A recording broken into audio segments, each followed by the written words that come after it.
Welcome back.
Hey everybody, how's it going?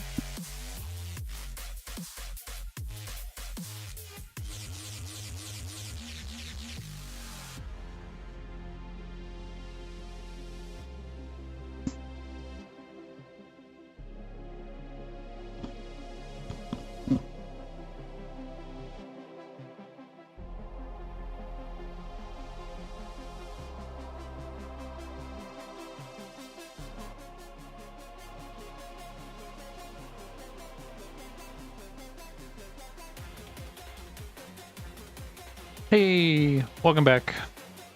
How y'all doing today? We're getting back to our Nighthaunt horde here.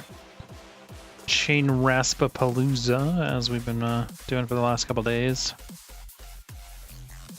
How was your Sunday or Monday or whatever day it is for you going? Let's see. We want to go...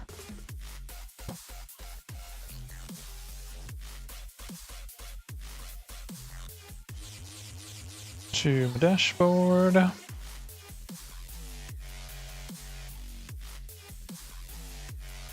Today we are going to be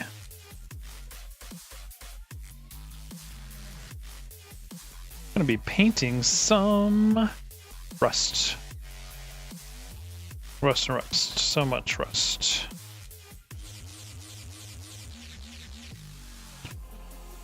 But once we get that done, we're almost there. We're getting pretty good. So I am excited.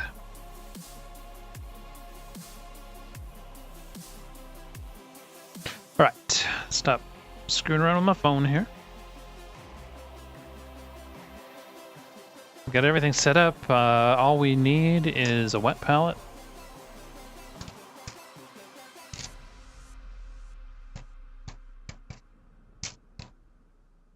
And some paint, and we're off to the races.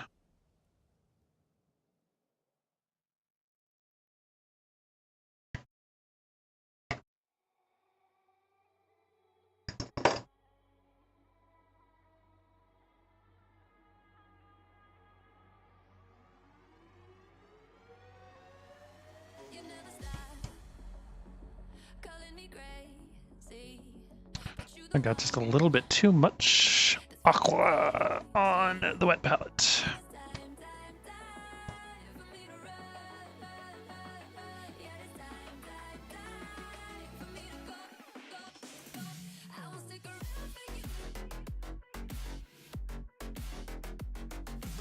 I almost went and bought a professional wet palette today. I'm not sure that I really need it, but I always like new gadgets and toys and stuff like that, right? It's always fun.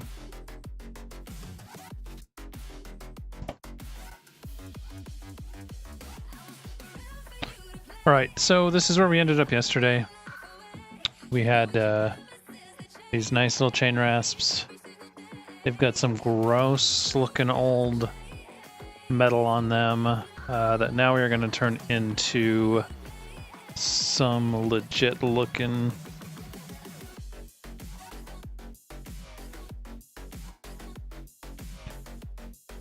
rust by adding just a little bit of bright orange to it.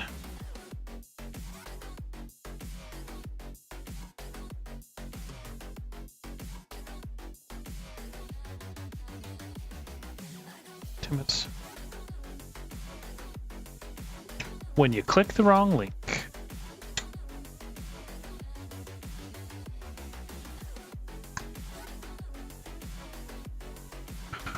Let's see, what brush do we want to use?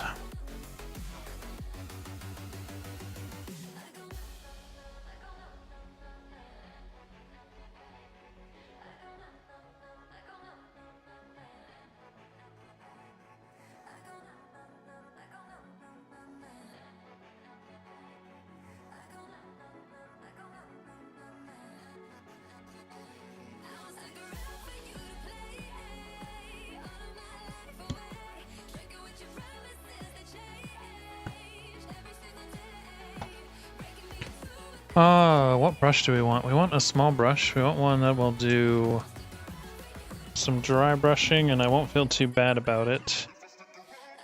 So I think this GW brush is going to be the one I pick today. We'll see how we like that.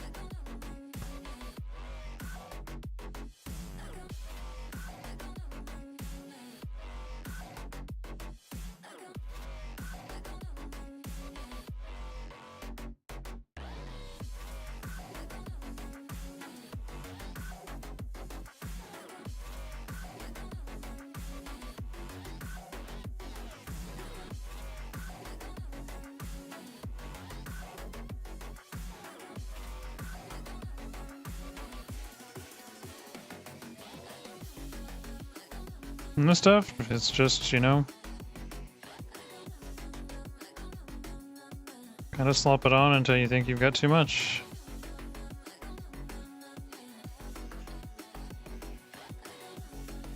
Go back and do some more if you didn't get enough.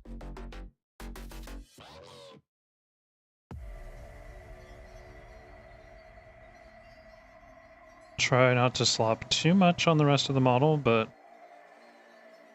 that's what our final highlight stuff is for anyway, so that's fine.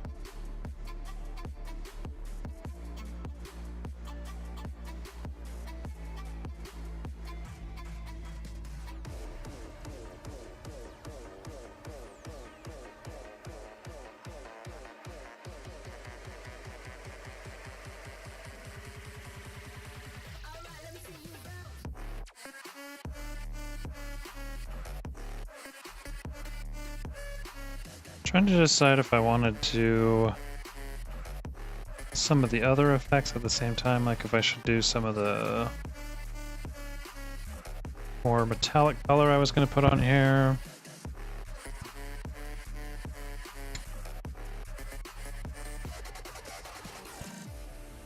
If that makes sense to try to do both at the same time.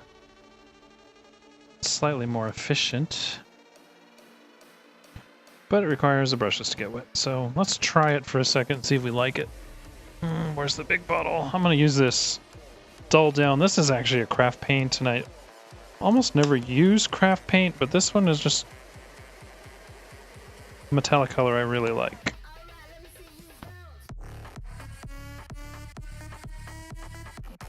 And let's go.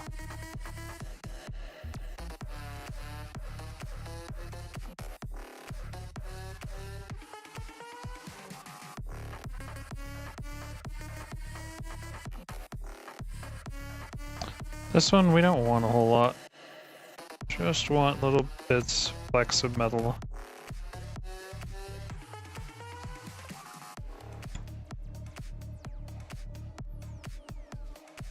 Some spots more than others.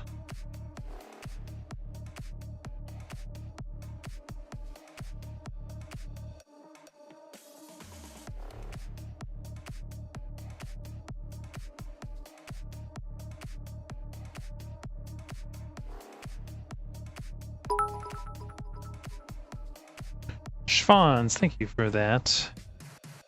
Lovely cheer, sir. And thanks for fixing that link for me, bud.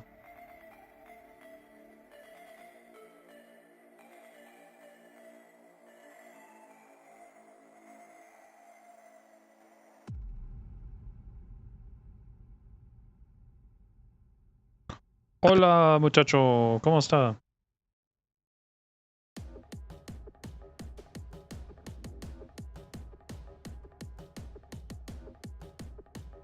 Okay, I think that works.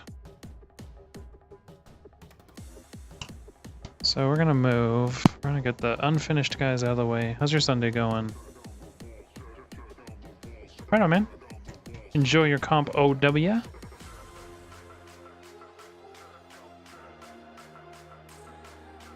Want to get the horde out of the way so we can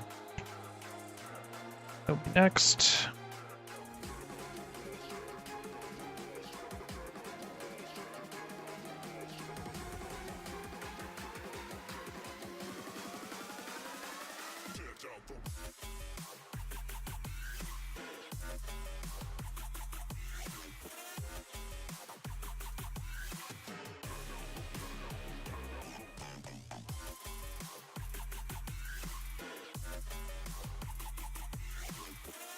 Just trying to be kind of random here. Schwans and Cal Scattergood, thank you for those hosts.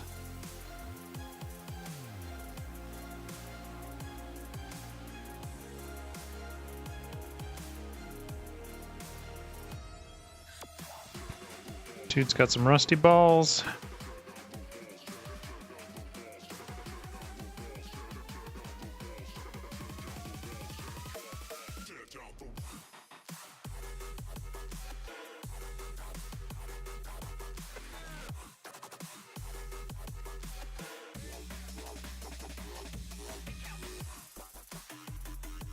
And we're still not being super careful on this because we still have the touch-up phase afterwards, so it's alright.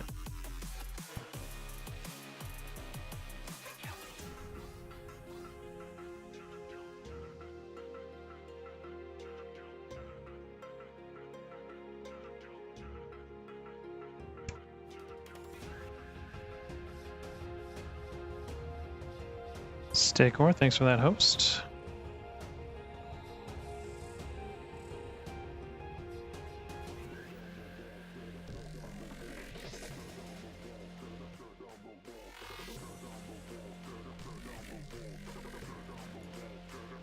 Really just trying to make the flex of metal pretty random.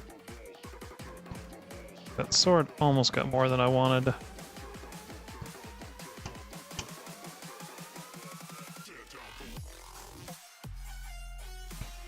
Kind of ruining this GW brush right now, and I kind of don't care.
Making a bit of a mess.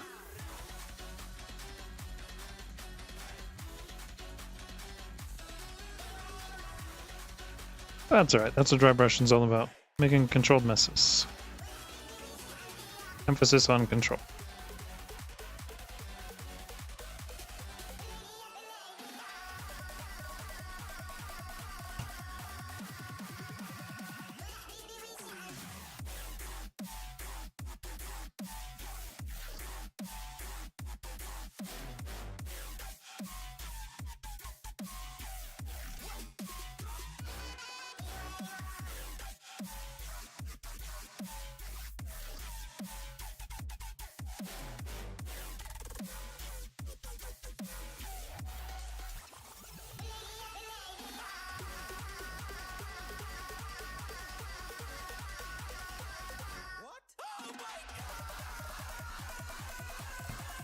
Just trying to like imagine where, you know, things would move enough that could get the rust knocked off of them. That's really all I'm going for with this.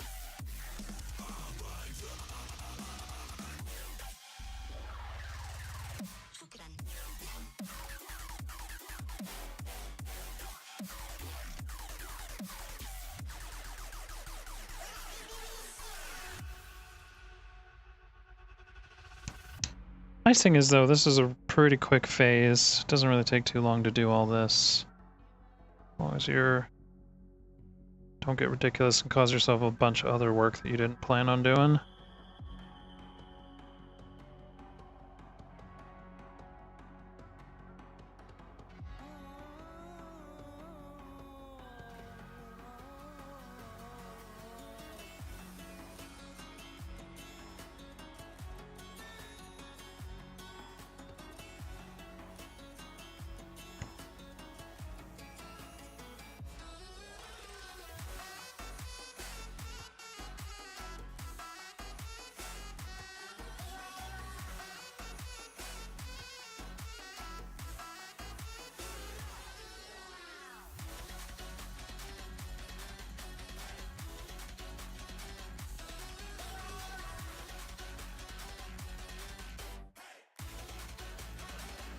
Cover up a spot of mist.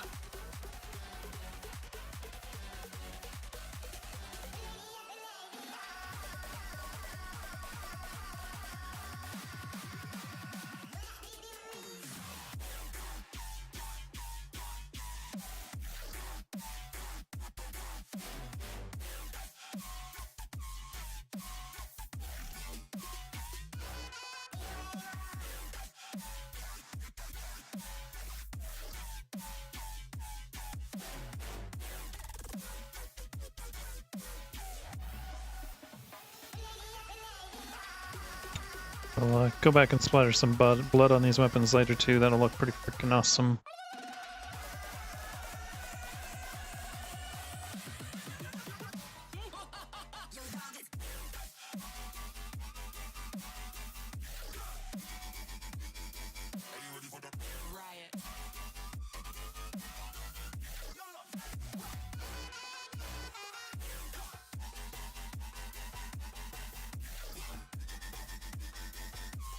I'm really liking this rust with the way I started out with the... oh, what is that called? Hey, Mystic Gamer, how are you, bud? The Vermin Lord Hide is what I started this out with. And I think with that, between that and the wash I used, Null Oil, I think that came out about perfect. Mystic, how is your Sunday, my friend? What's new in your land?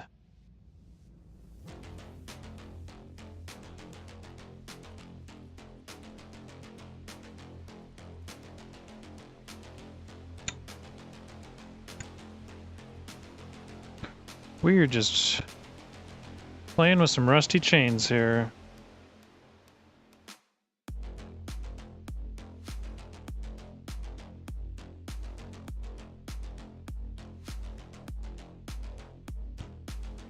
Oh, nice, man. Yeah, that's right. You said you had like, what is it, like several weeks worth of a family reunion?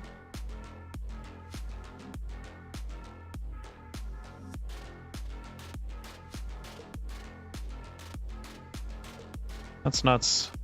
Hopefully your family all gets along really well.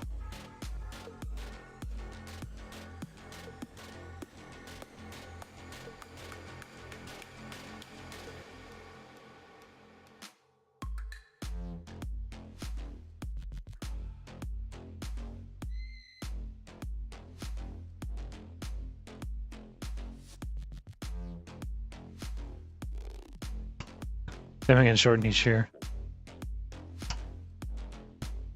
People are like, crap, I can't take 3 weeks off.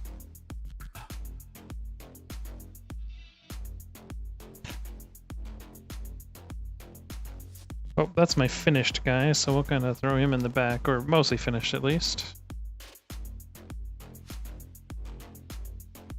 His family gets along, and the other ones don't show up, yeah. Hey, Cleanie, how you doing?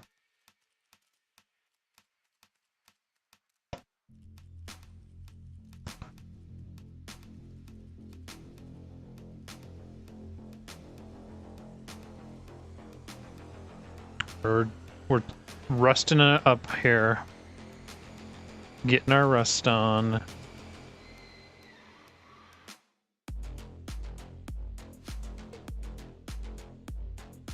These models are the first time I've ever seriously done a lot of rust effect.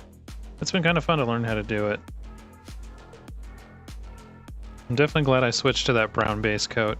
Way, way better effect.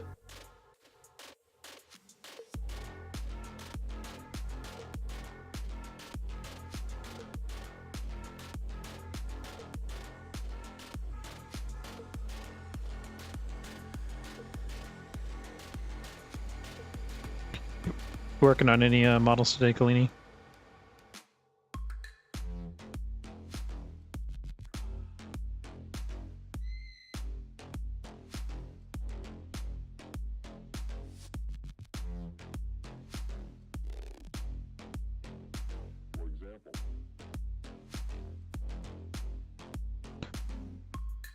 Yeah, so far I've just been having kind of relaxing Sunday. Went excuse me. Ooh, Infinity. What faction do you play? Or do you just bane them?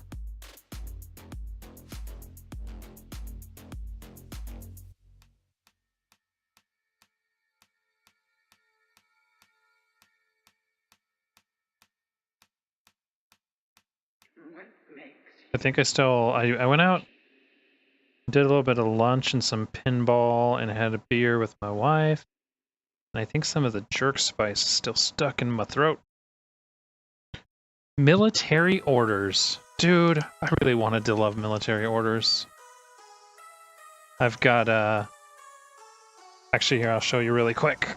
Let's see, where are you guys?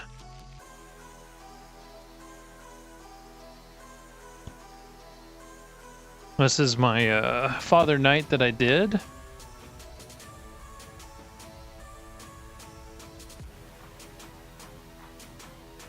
And my Hospitaller.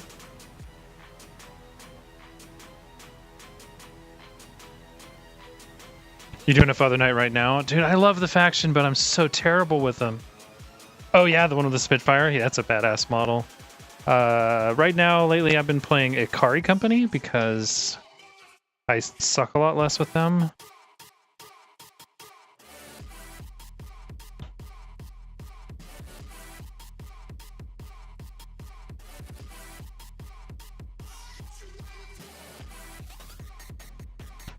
Dude, I got face rolled so bad the last tournament I played in Ikari Company or with military orders. It was horrid. All right, all of his reds on, or orange, I should say.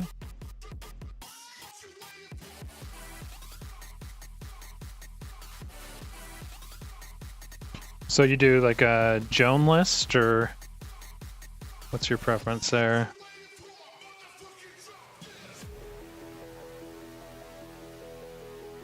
I'm gonna have to go back and try a Joan list again. I think now that I know how to do fire teams better, I'd probably do a little bit better.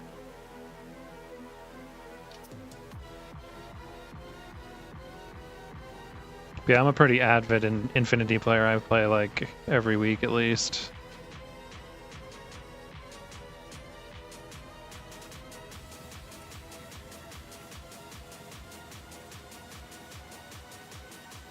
With the mini storm, Operation Ice Storm? Yeah, it's a good start. But you're almost better off vanilla. There's really a lot of good stuff in vanilla. The cutter tag is ridiculously good. Swiss guards. Knee snipers are actually pretty good. Military orders is fun. They're a good theme list, but they're not actually optimized for the current rule set, so they can feel a little lacking in some games. I mean, people just still do really well with them on occasion, but it's not an easy road.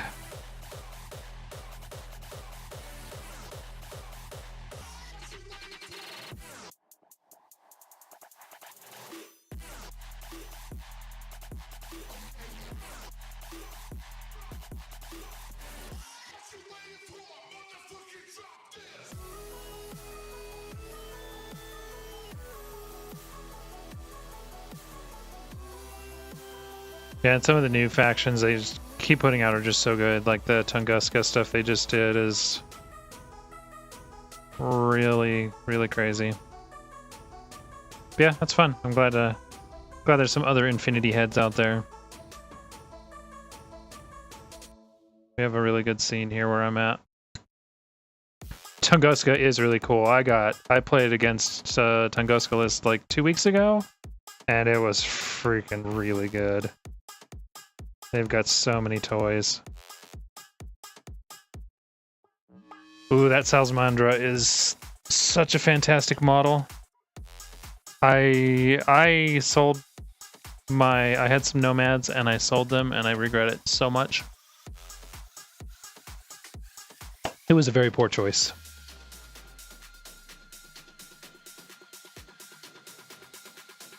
You won? Congrats, dude.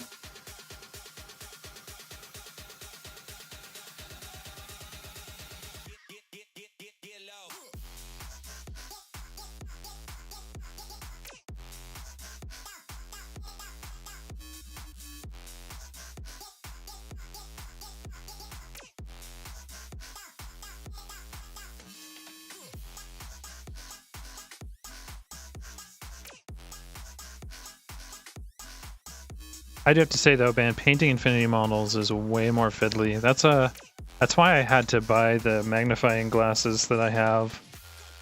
I have like some really hardcore magnifying glasses, and it's so I can actually see the Infinity stuff.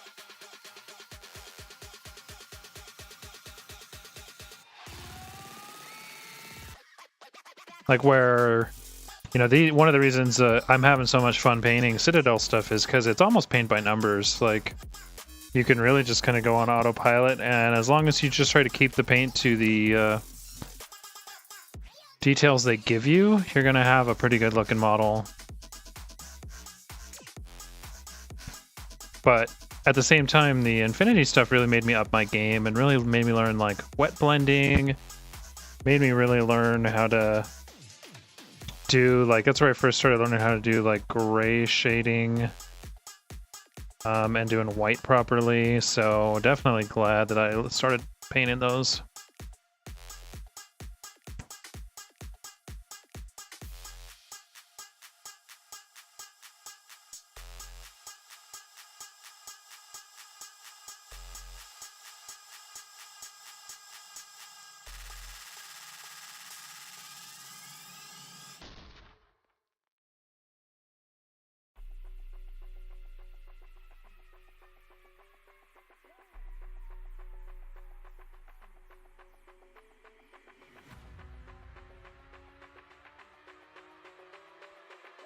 I don't really care so much about the metallic on this guy.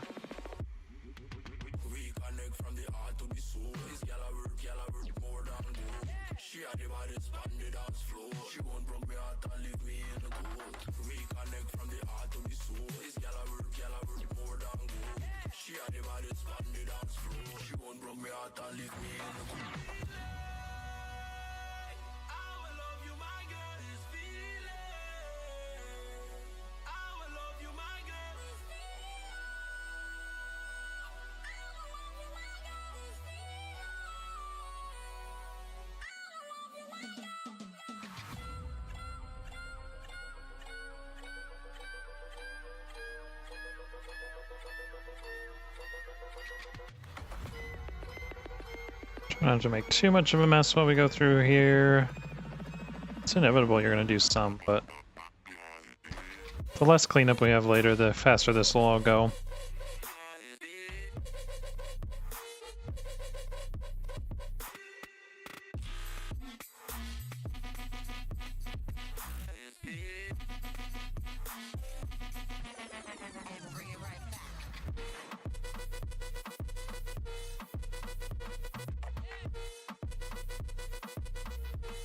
Mostly on the metal. I'm just trying to make it basically look like it was shiny at one point in time. And that's really it.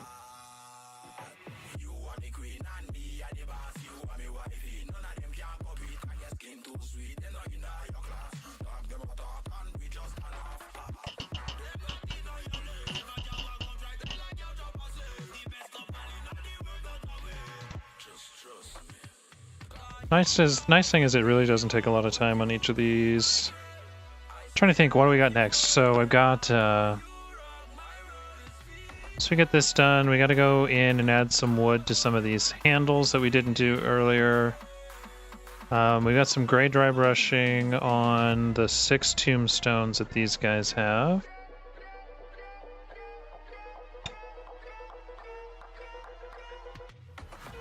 And we've got to add some blood effects.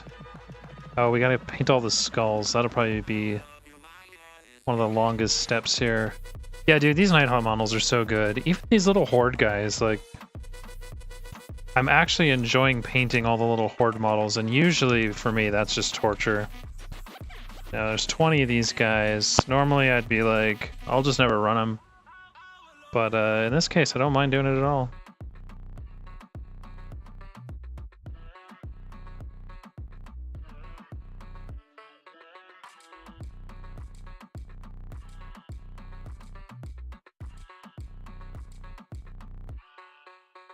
I mean, I'd rather be back painting some of my other stuff, but I got some stuff assembled. I got my spirit, my spirit hosts are done. They're all assembled, so I just need to get the base stuff put on them, and then I can undercoat them, and they're ready to paint. I think I want to get those painted up because I know they're going to be kind of a staple in my list anyway.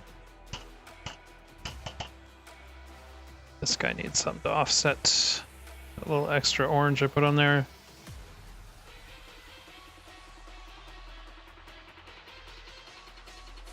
There we go. What else do I got to put together? I'm putting together some more... the Reapers. Put together a Cairn Wraith, which he's kind of the same thing, so I don't know. He's like a single Reaper dude by himself for some reason. But he does count as a character, and characters give Nighthaunts bonuses, so it's kind of worth it.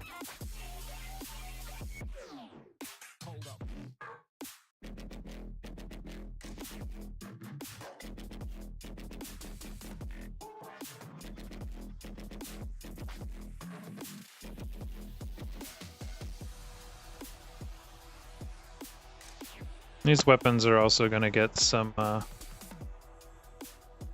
blood on them, so they'll be even more gross looking.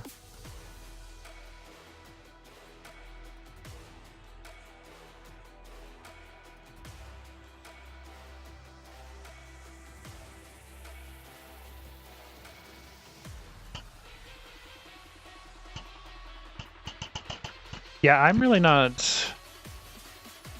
just painting these guys right now. I had kind of hoped to get a game in. I played Warhammer 40k, the current rule set, and it's pretty similar. So the big complaint that I have, you know, is that it's a I go, you go game, so at least I think that's the right terminology for it. But basically, like, you do everything that you're going to do. Your entire army does all of its stuff, and then your opponent does the same. And I kind of like games more like Infinity. Infinity does a good job of really keeping you in the game, having to worry about your active reactions.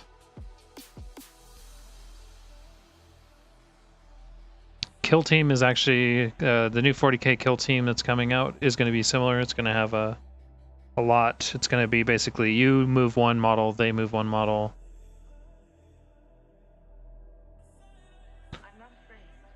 Yeah, it's just such an outdated way to play games. But the models are beautiful. And, you know, I'm really enjoying painting them and collecting them. So that's really, to me, that's what it's all about. And if I play a few games, and, you know, we've got the people that play this locally I really like. There's some of my Infinity buddies, so they're really nice people. So I won't mind, I'll play a game or two, but it's not going to be like something I want to do every week. Yeah, dude, the alternating actions are what 40k and Age of Sigmar have needed for the last, like, 3 editions. And so when they made that clear, I'm the same. Super stoked for it.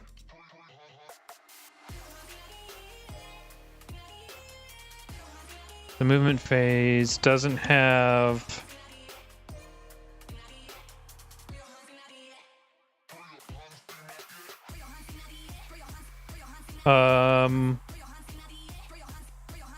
Movement doesn't have alternating activations? I have to look again into it. I thought that it did. Is it only the combat phase that has alternating?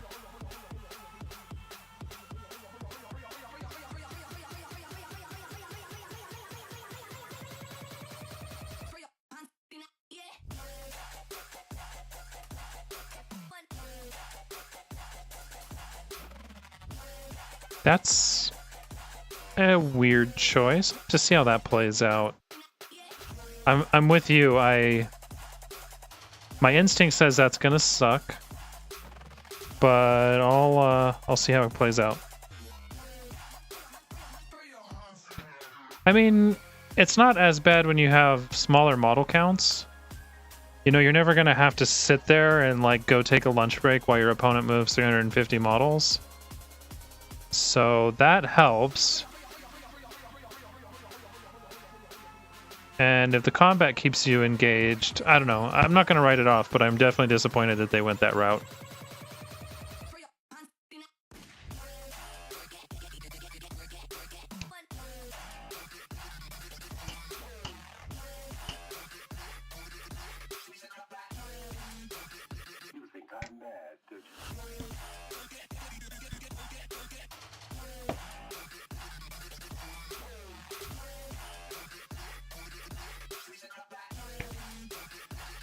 Yeah, I guess I have to make it relatable somehow, but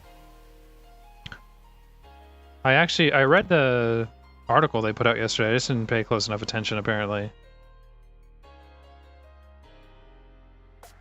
Well, I need to watch a bunch of battle reports first. Yeah, I still probably pre-order it. Just because if nothing else, it'll sit up on the shelf with the rest of the painted 40k stuff I have. But yeah, I don't know if I'll pre-order because right at the same time a bunch of cool new Nighthaunt stuff comes out. So that's going to be a hard choice for me. At least I suspect that's the one that's coming out. Maybe that stuff comes out sooner. Need a sharper tip here.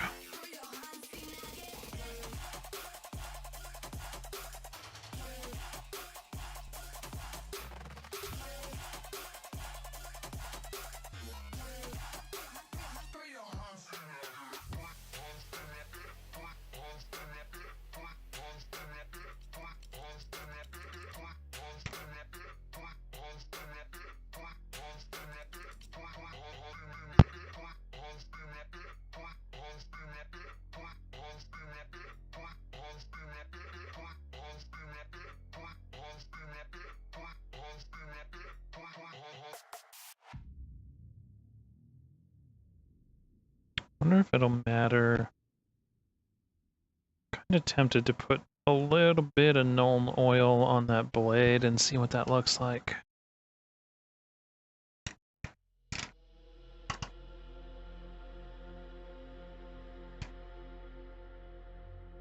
Yeah, I'm really interested to know what the standard game's going to look like.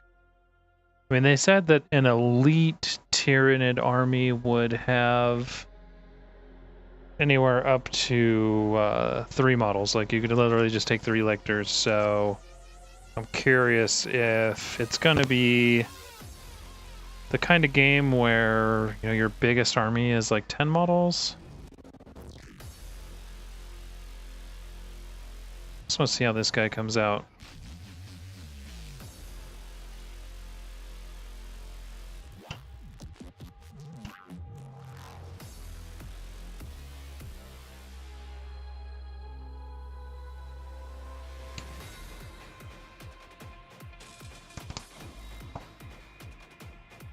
And the tables that you play on are super small too. They're like,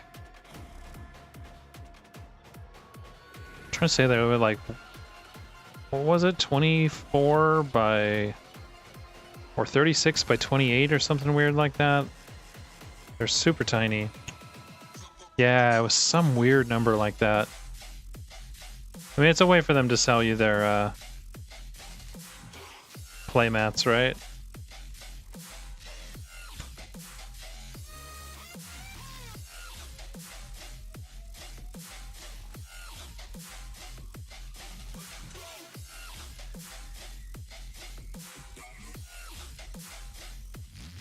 A little too wet here.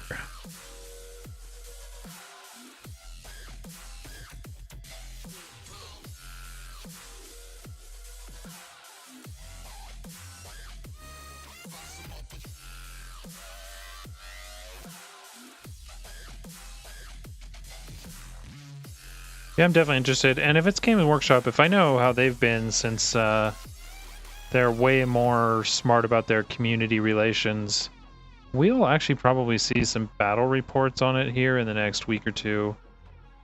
Potentially even before the pre-orders go up. If not, it'll be like right after, I bet.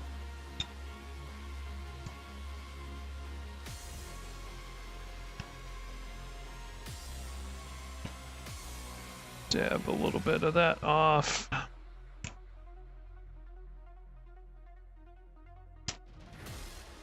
Since Games Workshop actually cares about its community now, which is a new and exciting place.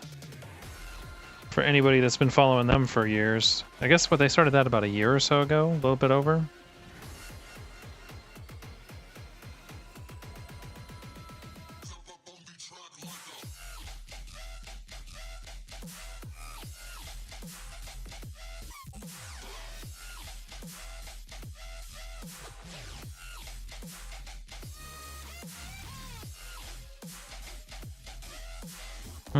I'm thinking that skulls are going to be next on these guys.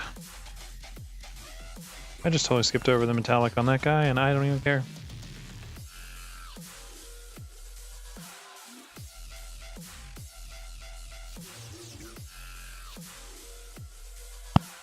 Then I need to come back in with some Nihilic Oxide on this guy as well.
This has been a good playlist that I found here.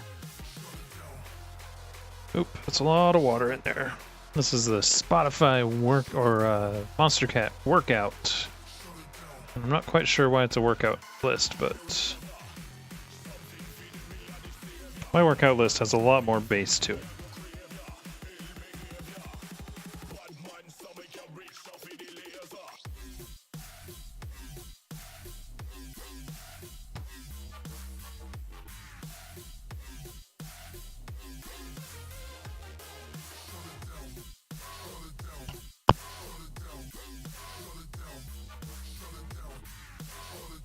Like I like bass drops, and I like even bass lines when I'm working out, because it's better to do reps too.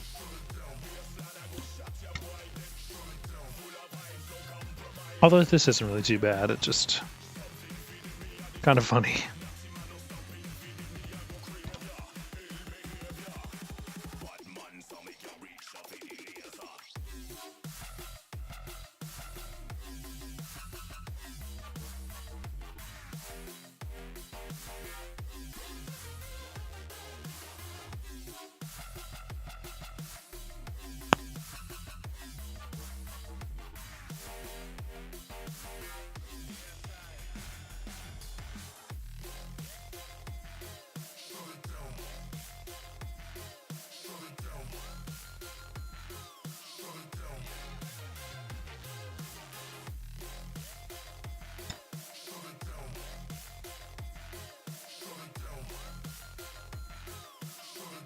Alright, we're almost through these guys.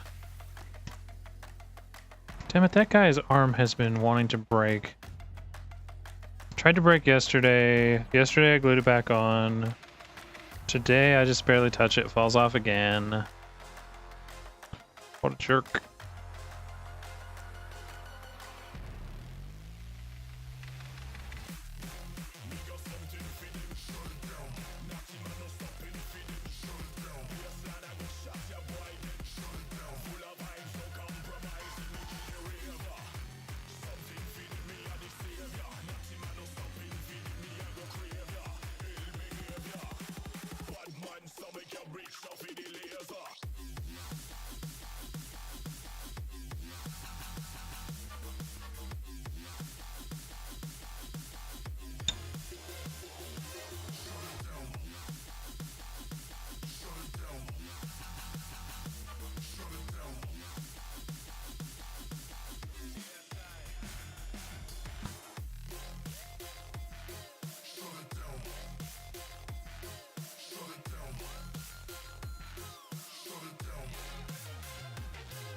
He's got a little bit of orange thumb. Too many Cheetos for this guy.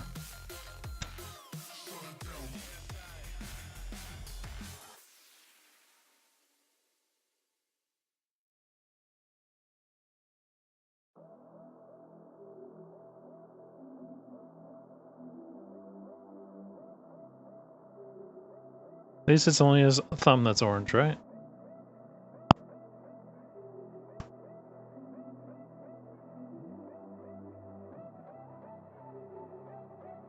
The undead love Cheetos. That's really actually why they come back from the grave. They're like, you got Cheetos, bro? And everybody thinks that they're being all aggressive, so they attack him and kill him, and they're just like, no, I just really wanted Cheetos, man. An eternity without Cheetos is the worst type of hell.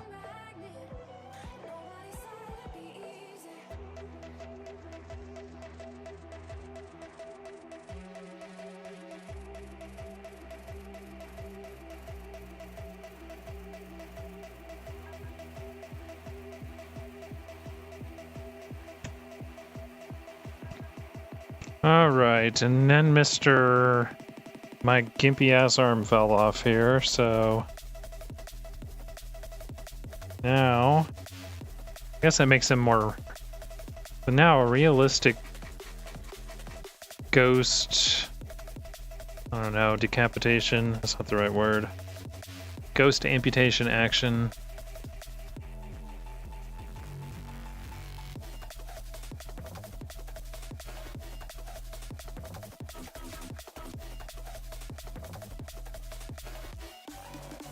Right, realistic battle damage, just like my old G.I. Joes.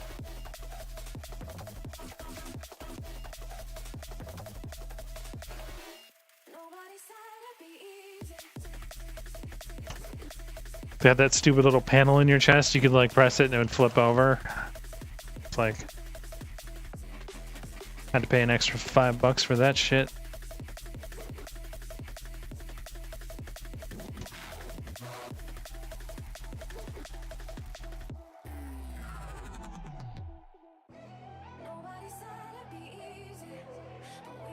Did it glue itself closed?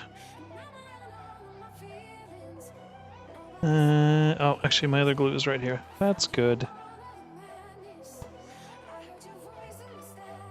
We'll try this one.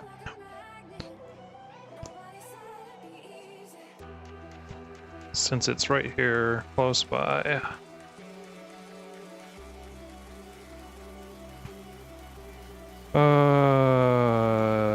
It helps if you don't put stuff on top of it.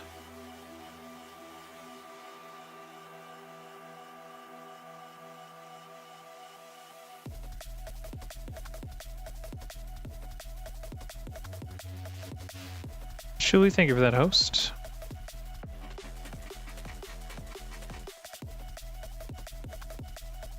I think I chose the wrong glue.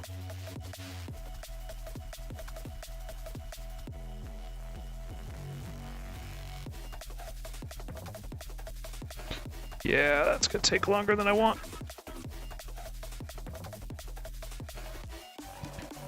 We will go for some gel instead.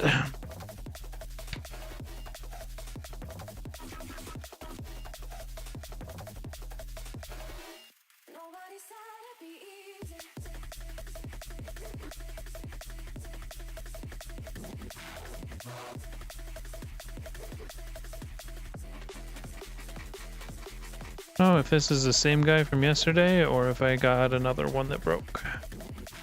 I think this is the same guy from yesterday.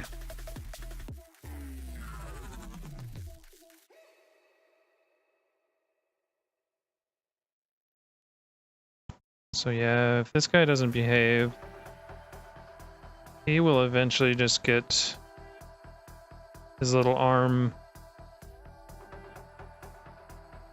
painted over, and I will give exactly 0 fucks.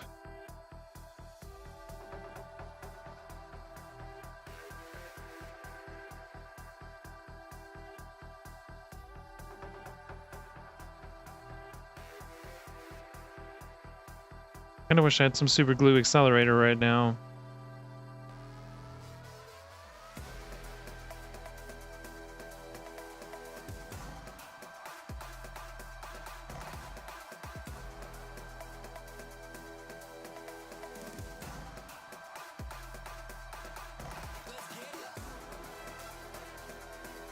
Nope.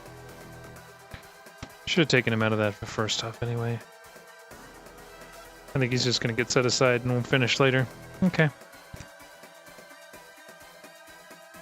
That's all the extra time you get, mister. Trying to steal the show by getting broken.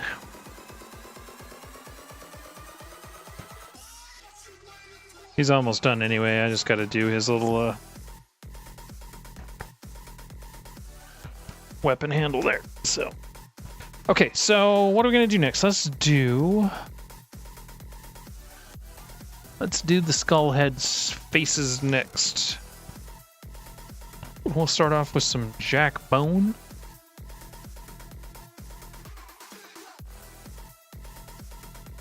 Lovely P3 paint here. These P3 paints, I bought these when they first invented P3 paints, which was quite a few years ago. And all of these are still great paints. I've been carrying them around for years.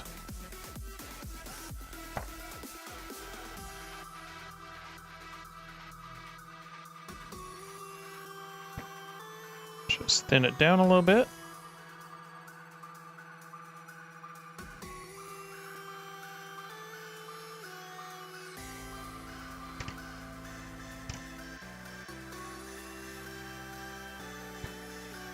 Go back to my nice Da Vinci brush here.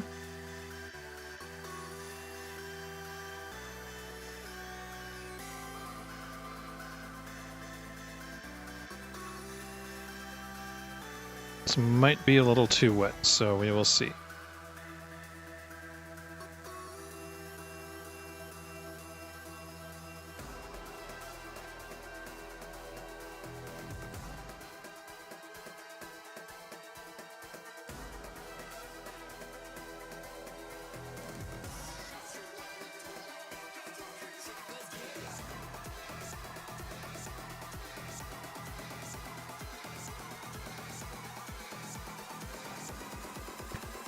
Oh, it's not really too bad.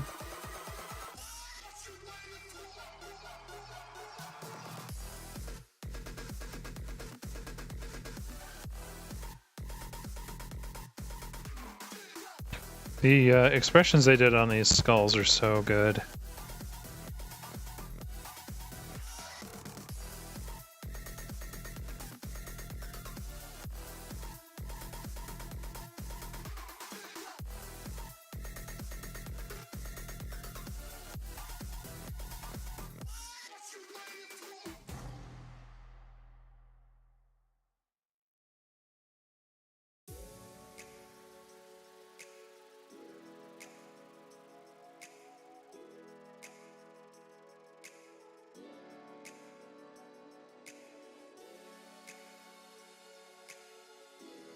Mr. Can't keep my arm attached.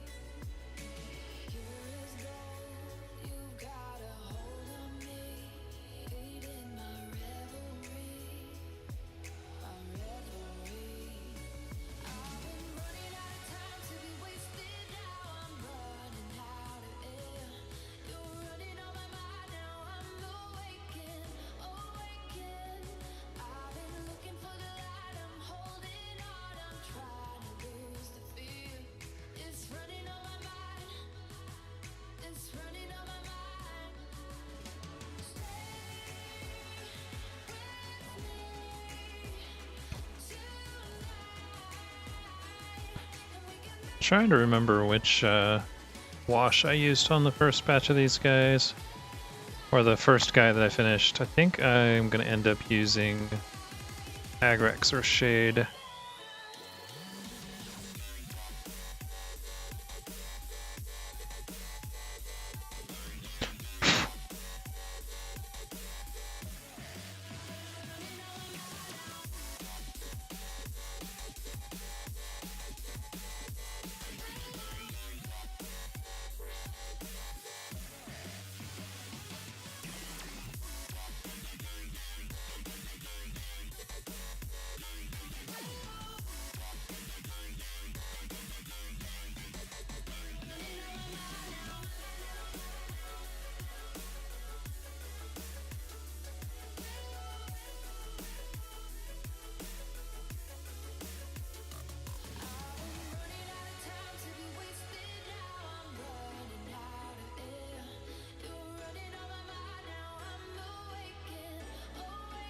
And if this works the way I expected to, the Agrex Earthshade should fill in the eye sockets and mouths perfectly.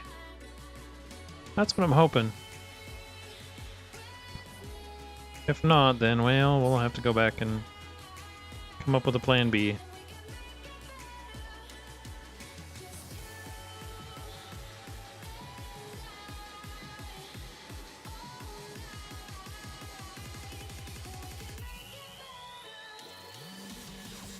For the most part, I really haven't been into painting the bone on these guys, but since I chose to go pretty monochromatic on the bodies with the green, it feels like you need something to add some pop to them.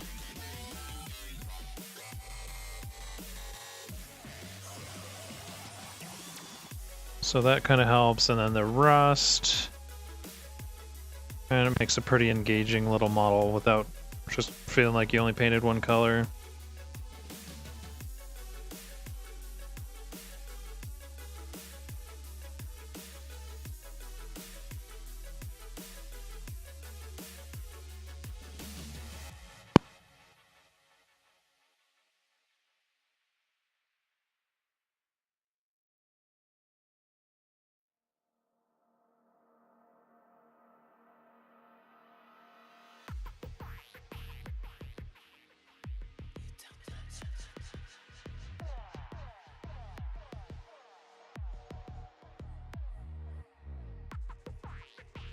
This is one of the guys who I did the dark base on and decided, no, I'm not going to go that way.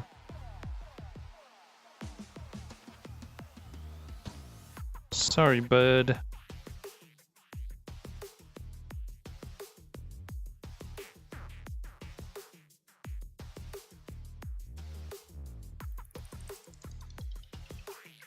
It's kind of interesting too, because they have the skull faces, but they don't have skeleton hands.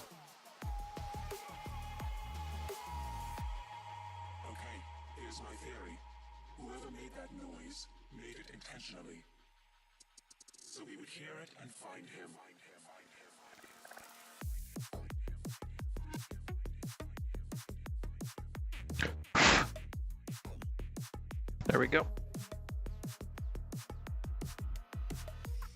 Okay.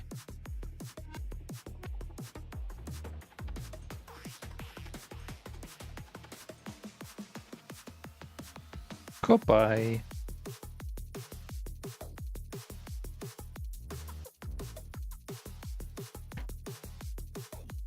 It's one of the things that's kind of fun when you have the low viewer counts. People come along and think they can just be trolls, and you're going to be like, "Oh, I have to put up with that because I want viewers." Like, I don't really care. No, you can go. Not my first rodeo. Especially summertime, all the kids are out for school and stuff like that, so it happens. I mean, I don't really care about the language, but at least have a good reason to tell me to fuck off.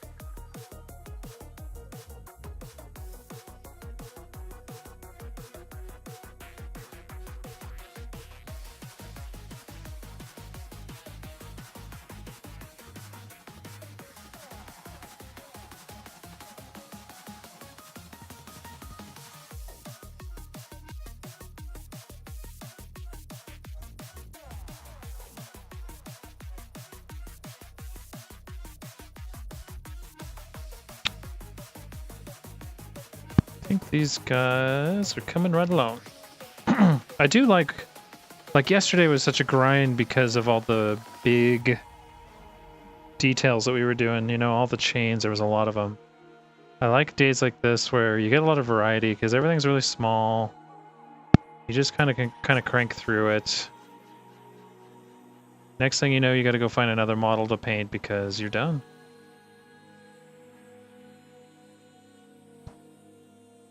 Like it makes up for those grind days for sure.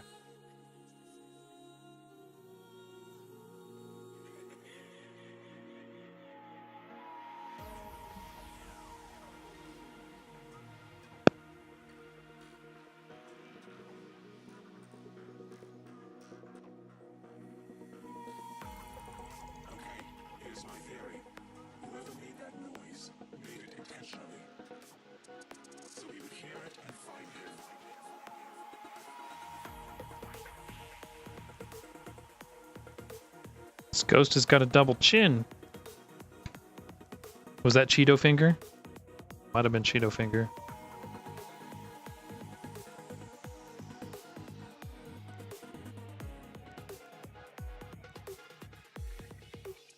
So we would hear it and find him.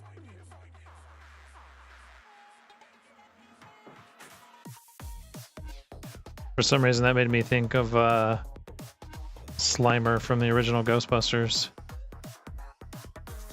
Which is kind of fitting given the color these guys are.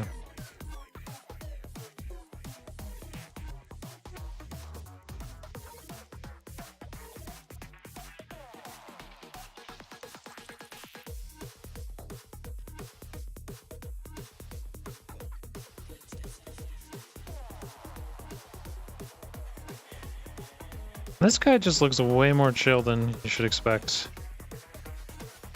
He's like, yeah, I've been carrying this around for so long, I don't even care. Where's my sunglasses?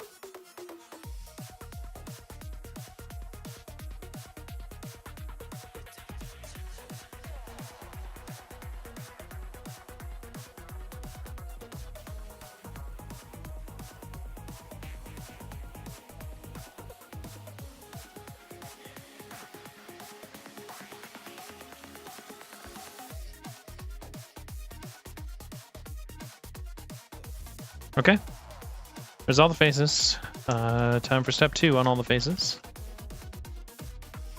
This time, I think last time I used, if I remember, I ended up doing a gloss Agrax Earthshade. This time I am not going to do gloss because I want to tint all that down a little bit.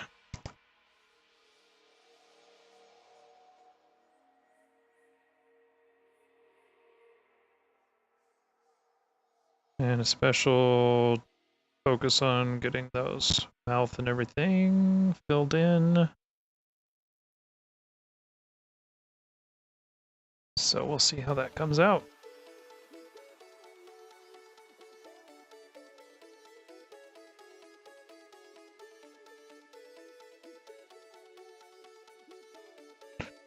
Trying to let that ink fill in, the wash I should say. I always say ink, but it's not ink anymore.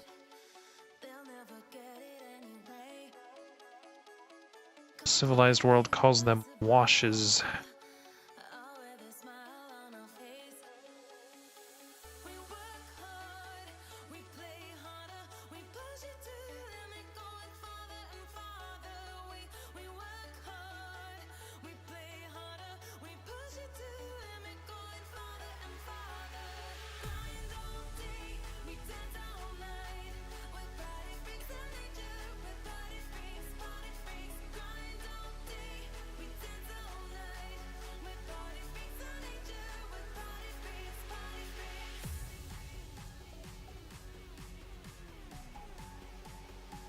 Yeah, of all of them, I don't really like that guy's face, but that's okay. They can't all be perfect.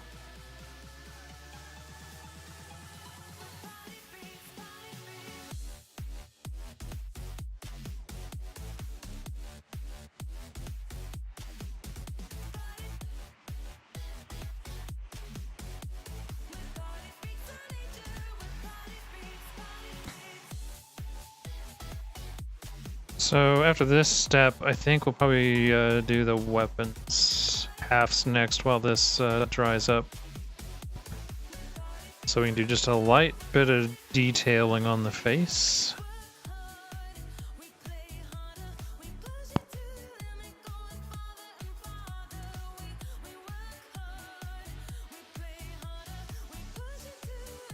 Guy's got a weird jawline too. Just noticed how far off that was, but oh well.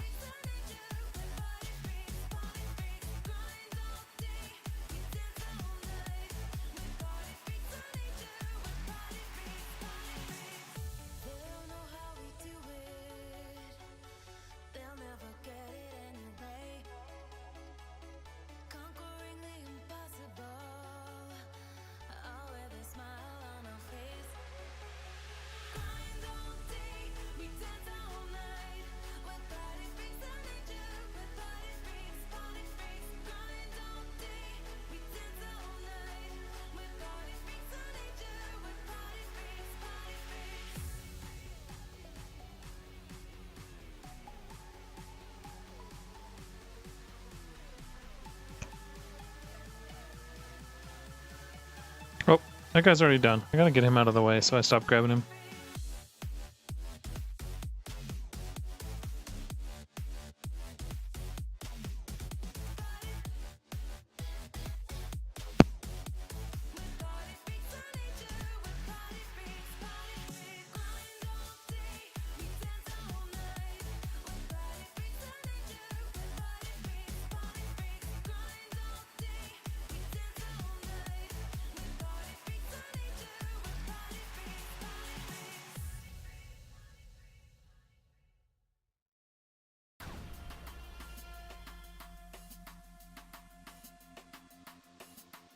Okay, I think this is doing a pretty good job of covering over the little spots I chose not to paint. I'll go back to the first guy I did and make sure that's the case.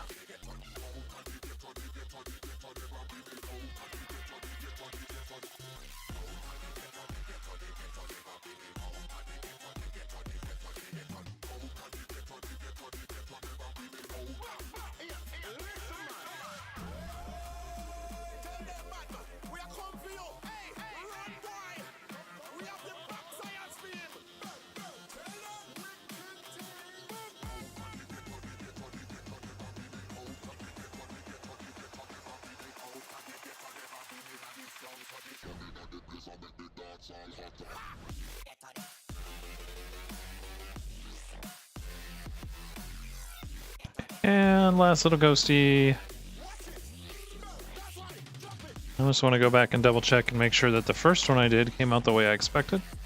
Oh yeah, that'll be fine. It's drying and filling up that space perfectly. I like it. Clean out my water really quick.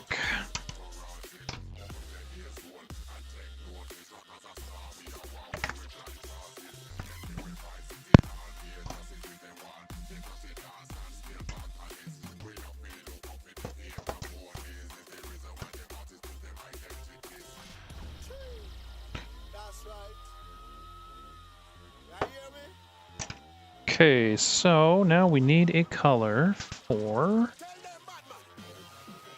weapon handles. I think this will do just fine.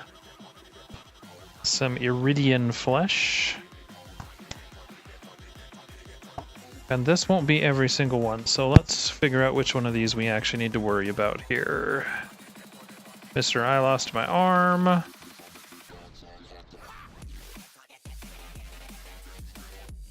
Oh, nope. He was hiding an axe in there.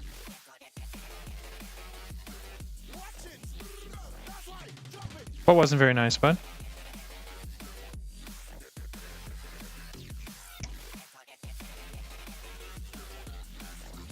That guy got his weapon handle done. That guy's missing his arm.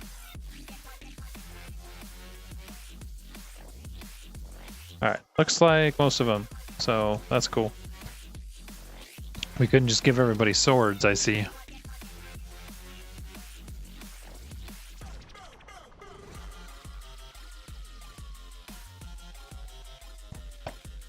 Alright, so let's get some weapon halves done. They should go pretty quick.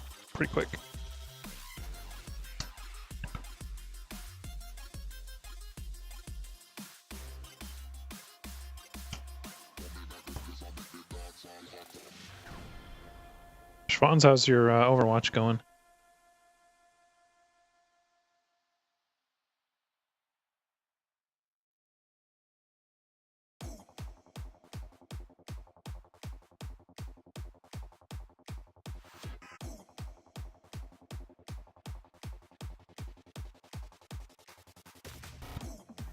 I like thin paint. This one might be a little too thin.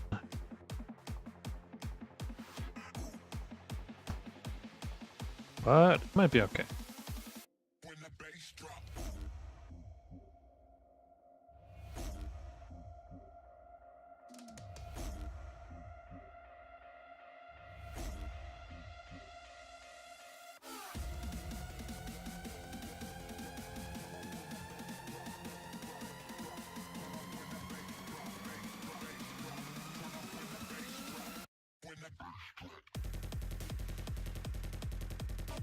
Nah, that works.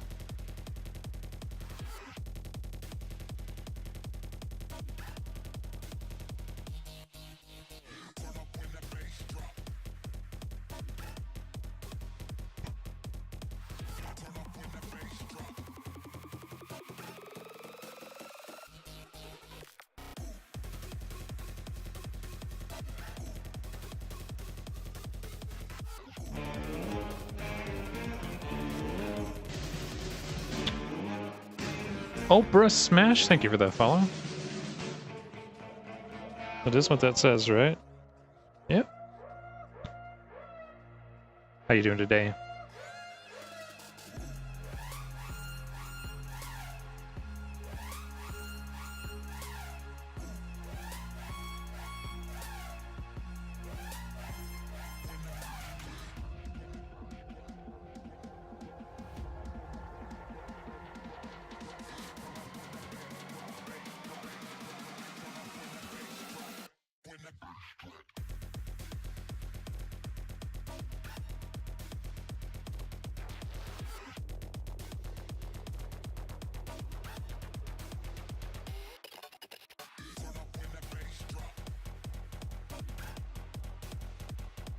These will go by pretty quick.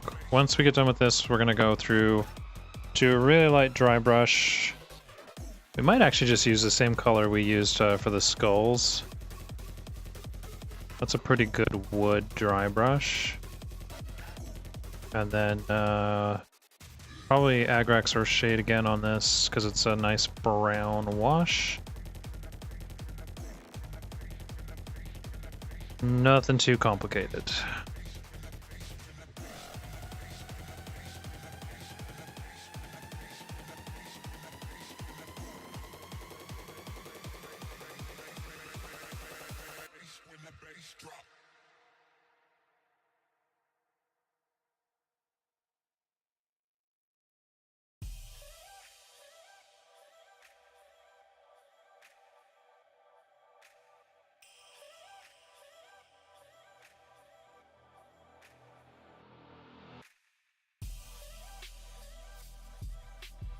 I'm starting to feel like I might almost get these guys done.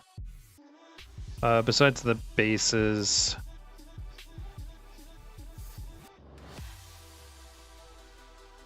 Stop playing ow.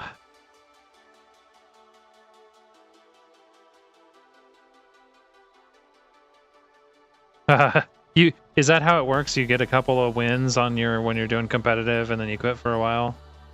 Seems like I remember us talking about that when I was playing it back in the day. You know, way back in like 2017 and crap.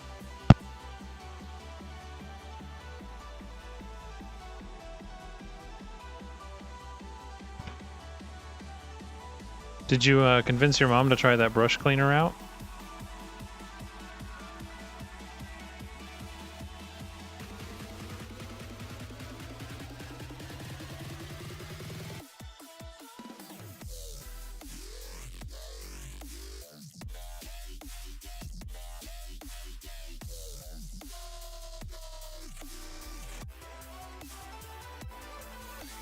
Yeah, it's not expensive. And it lasts forever.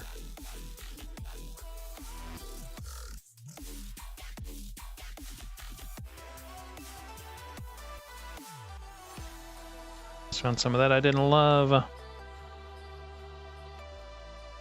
Which chunk of the work can pay the company for the ability to do it?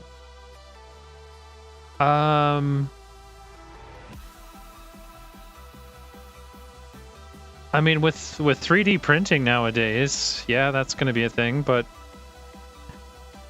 like there's crazy people like me that to me this what I'm doing right now is as much about the enjoyment. It's as much I get as much enjoyment out of this as I do simply playing the game, right? In fact, some days I get actually way more enjoyment out of this.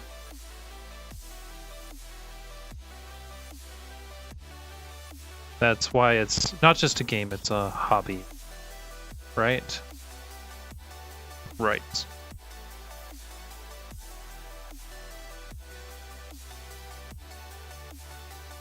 But, I mean, there's whole industries out there. Like, look at Uber. Uber is the world's largest taxi company, and they don't own one taxi. Amazon started doing it, too. I don't know if you've seen, like if you've seen, what am I thinking? Like, now half the time when you buy Amazon, it shows up on their weird little, like, Amazon Uber service. No, I get what you're saying, man, and it's a good call out. It is kind of funny if you think about it.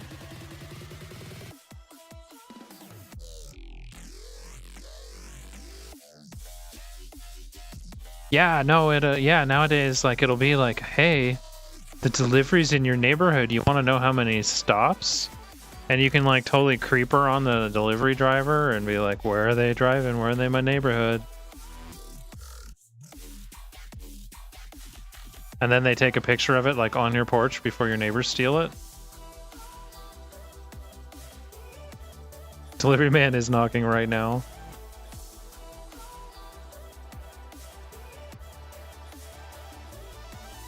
Delivery man is in your driveway. Stalking your shit.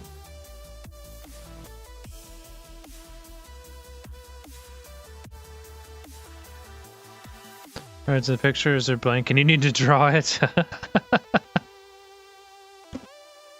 Well, you know, that's the difference between games like this and Magic, you know.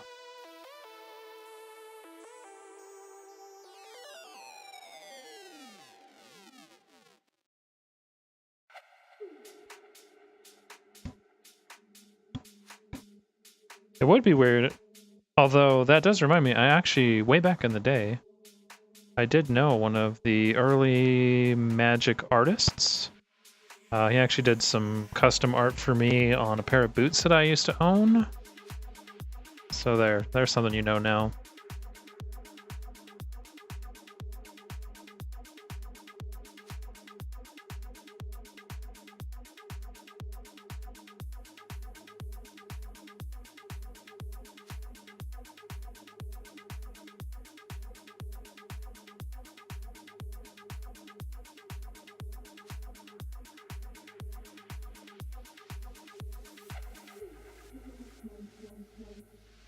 I mean, if they did it for magic, though, it'd have to be, like, what, color by number?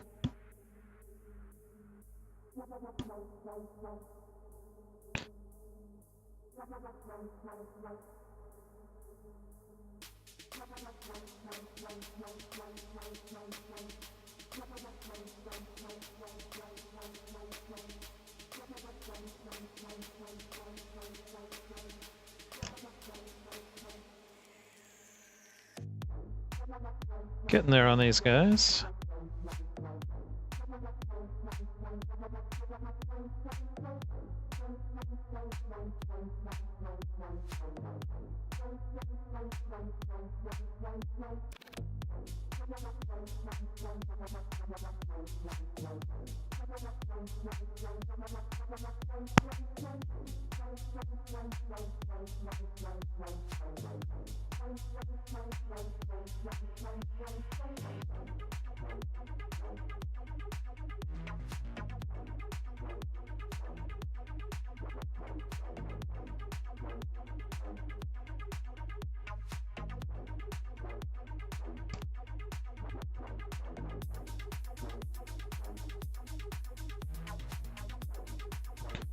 These guys have got a lot of wood.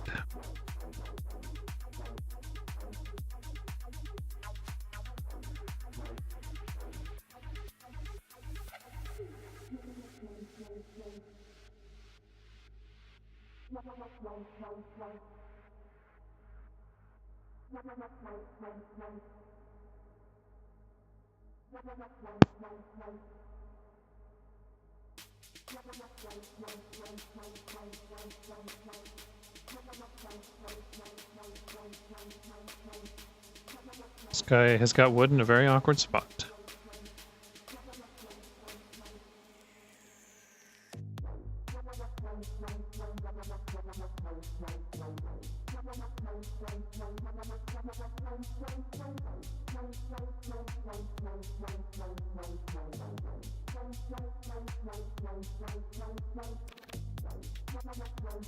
There we go.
One little spot way back in there.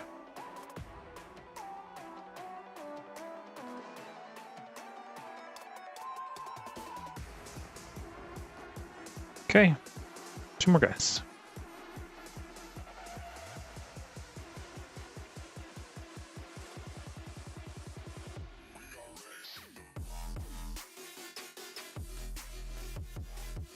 Those faces will definitely be dry by the time we are putting our wash on these.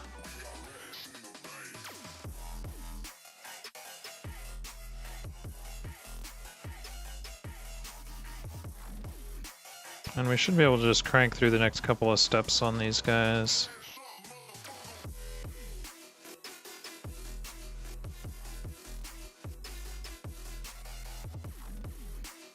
That is my guess, at least.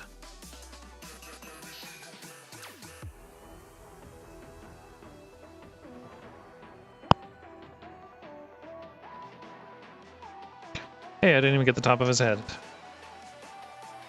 I was pretty sure I was going to. And then this guy's arm is broke, but that's alright. We'll just paint it and we'll glue it back on. I tried gluing it and it just did not want to behave.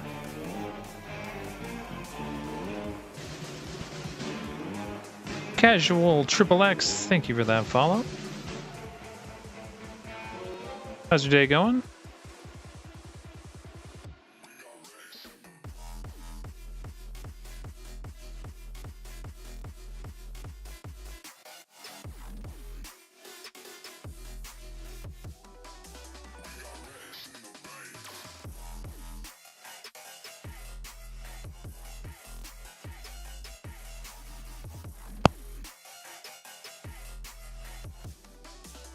Okay, so all the wooden handles are done now. Well, they're done with the base coat. Next steps, a little bit of dry brushing on them. We are going to use probably this same brush we used for the orange dry brushing. It did a really good job.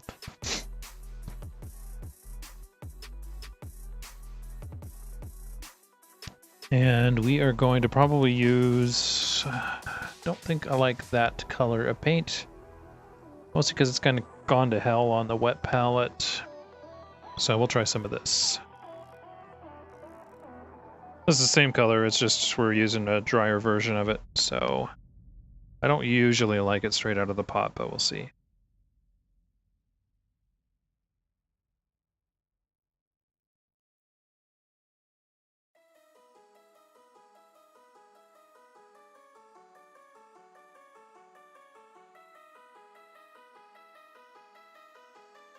Just giving this a little bit of wood grain,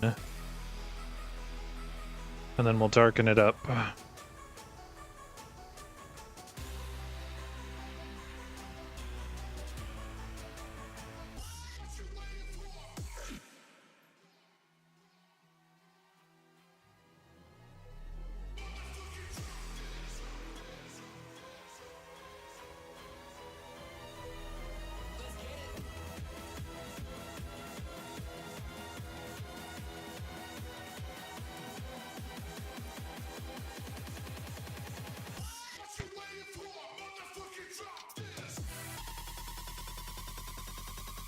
It's played this song a lot. That's what happens when you have playlists on random. You get the same thing over and over.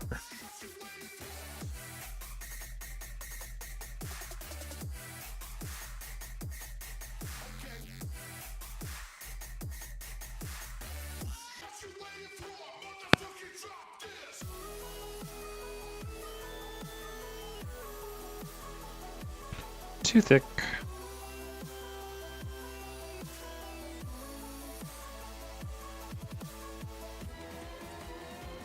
So yeah, we're pretty much like half stipple, half dry brush.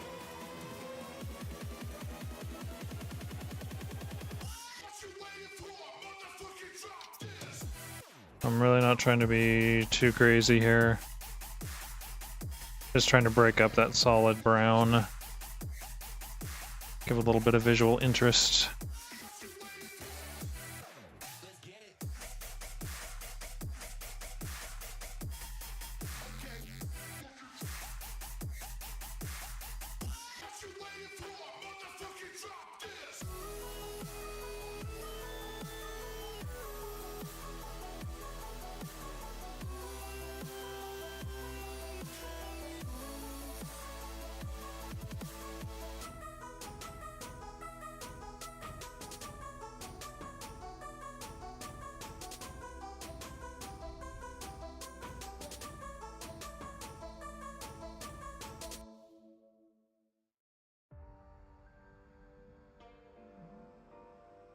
I think I'm actually liking the dry brush on these guys just a little bit better than the sort of stippling I was doing.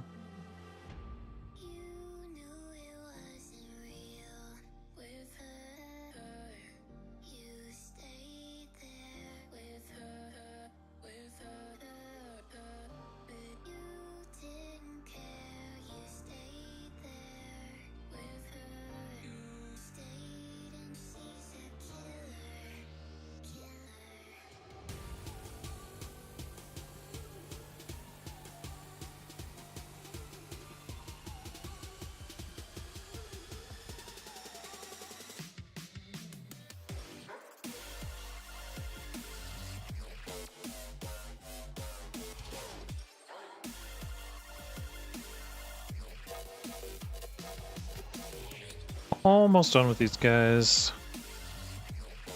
And then, let's see, so after this, we'll clean up the faces, do our little bit of highlight on those to make them kind of pop a bit. I need to do probably some dry brush of gray on the tombstones. That'll go pretty quick.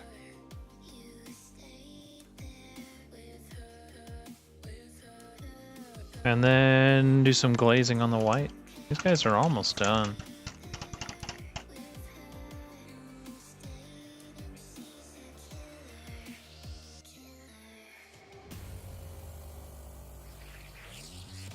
And I decided I wanted to do Agrax or Shade. Let's see if I like that or if I want to do Nuln Oil.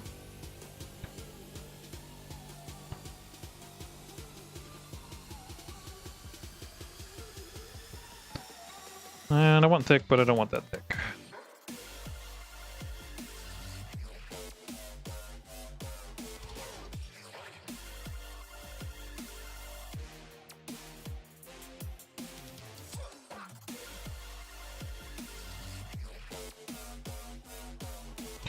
Yeah, I think that should work out pretty well. And that just blends those two colors together is all we're doing here.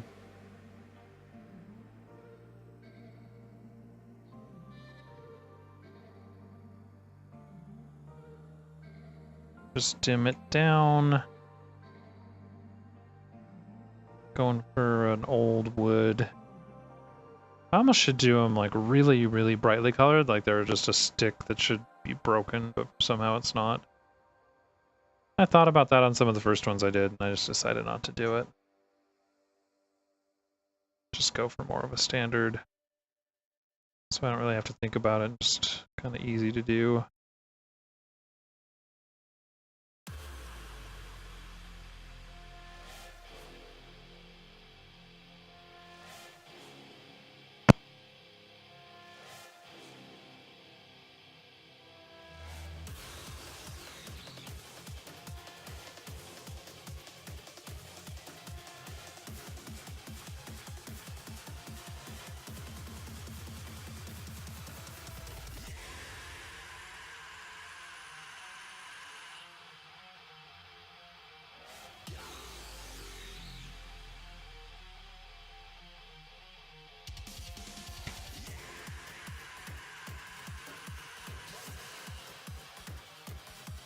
This music fits the Nighthaunts pretty well.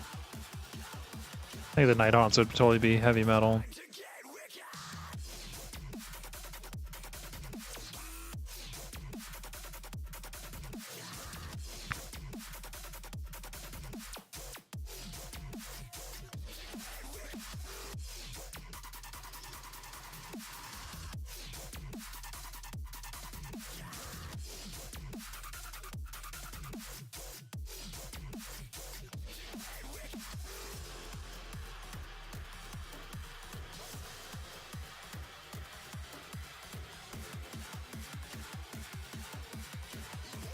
Can't wait till the final detail, because I keep seeing all those little mistakes that I made along the way. I'm like, I want to fix that, but I'm like, nope, you gotta wait.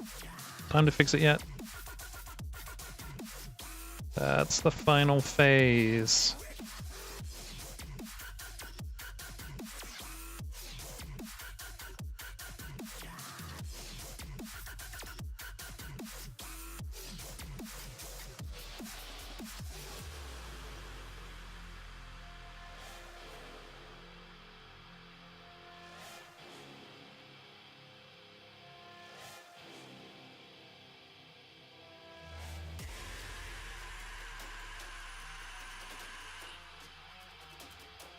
So next what we're gonna do, I got one more weapon here. We're gonna go in and detail some faces. We're not gonna get too hardcore with it. I'm just gonna use a small brush, add a little bit of highlight details. Nothing ridiculous, but it should make them stand out a little bit better. And for those highlights, I think, let's see. So this was the color I used. This was a jackbone. I think I'm going to use some Blade One flesh for it. That should be a good contrast for it. Just need to find a little spot on my palette because I'm super messy with my palette.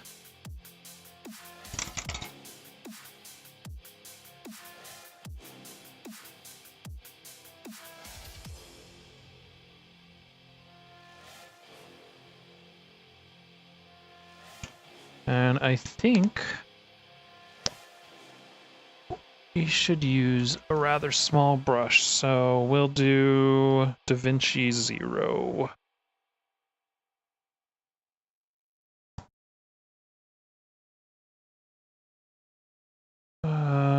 That's still not fine enough.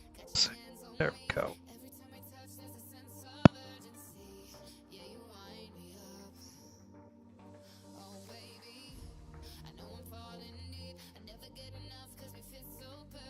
And we're just gonna add a little bit of contrast to this guy.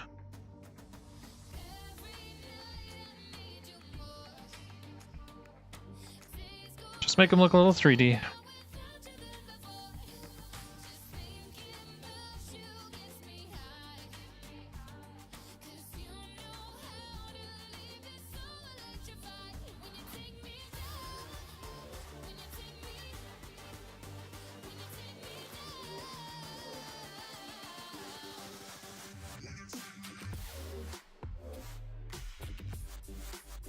It's pretty subtle, to be honest. But I like it. I know it's there. And you all know it's there because you saw me do it.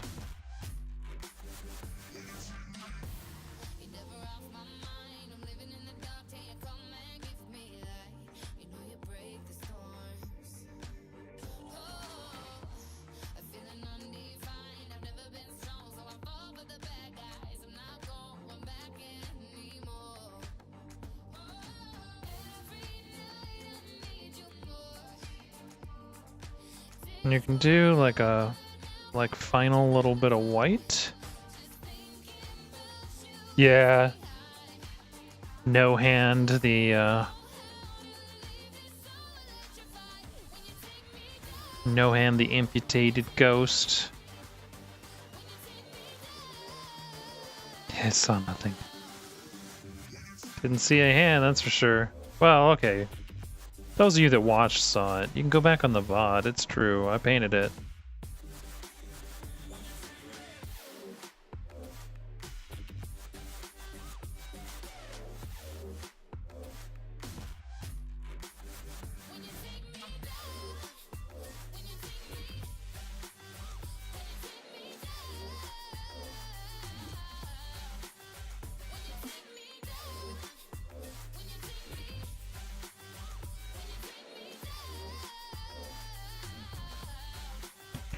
I might actually go back with a little bit of white, just some extra contrast.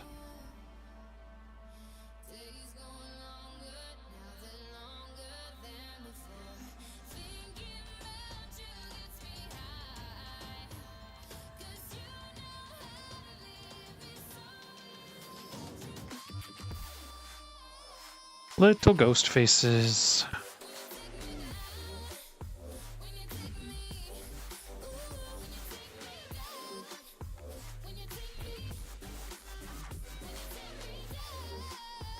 But, I mean, this is a nice quick process. It doesn't take too long to get this right.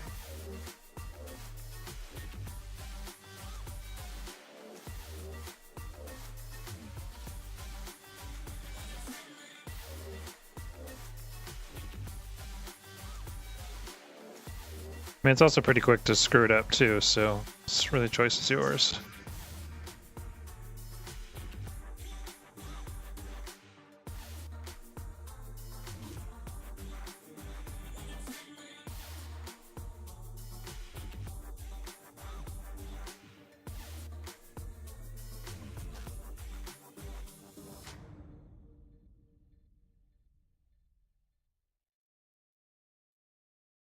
Wee bit of cheekbone.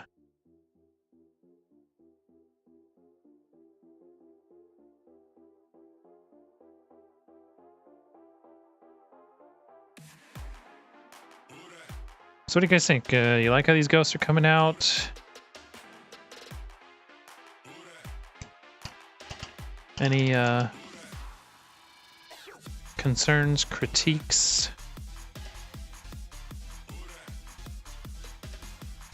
I still think if there's one thing I don't like, they're a little bit... I did all that green on purpose, I'm not sure if I love it in the long run, but we'll see when... Like, they get a nice contrast when you do the base too, and that's going to be a while before we get that.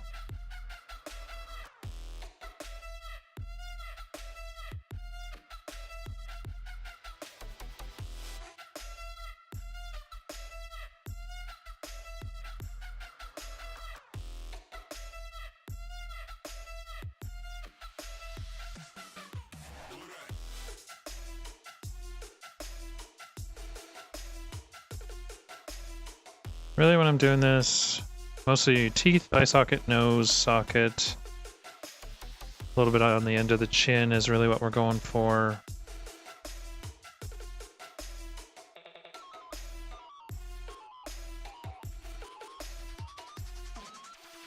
Just really trying to make those stand out.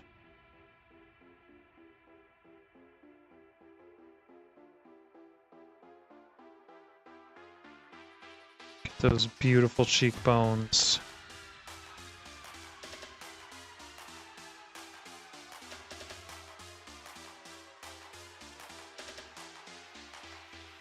Gotta make these skeletons look like an Instagram star, right?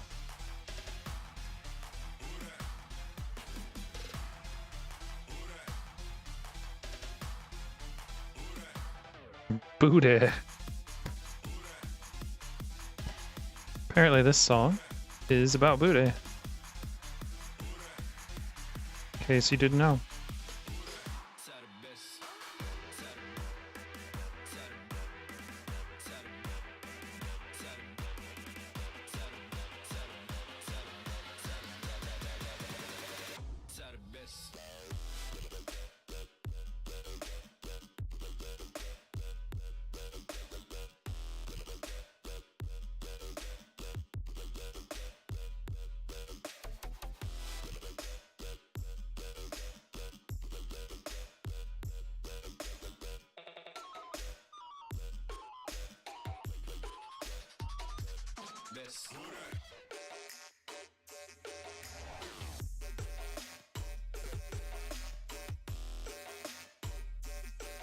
Should I go back and do... Oh, I didn't do his whole wood thing. Damn it. Missed all his wood. That's alright. That's an easy mistake to fix. This guy doesn't have a lot to paint.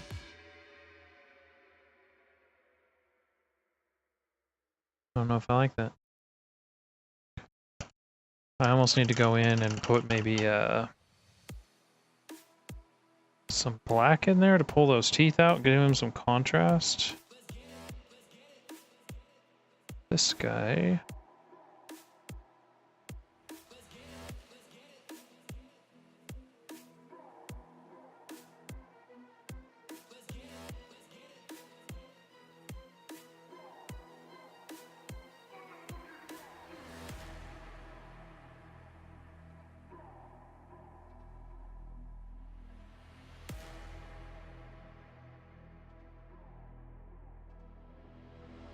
Let's get it.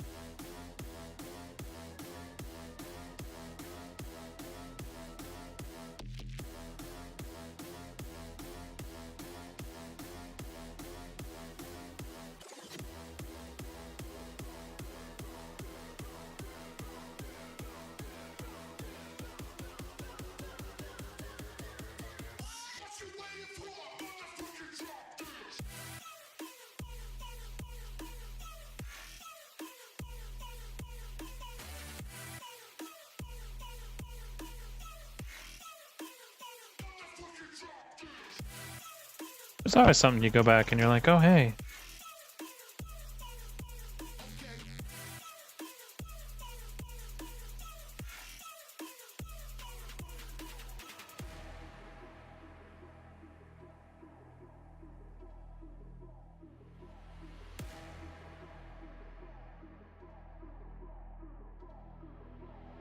Let's get it.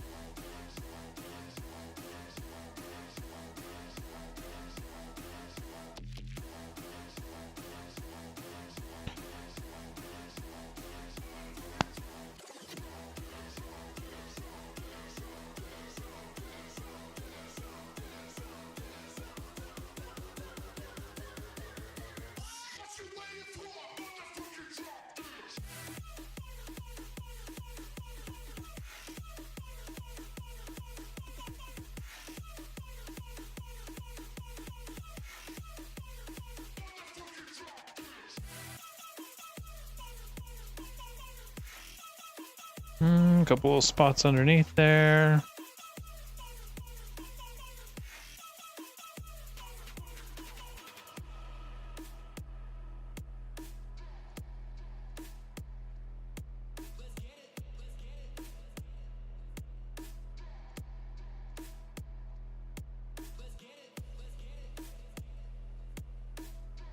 I just need to go in and repaint the metal on that, because reasons.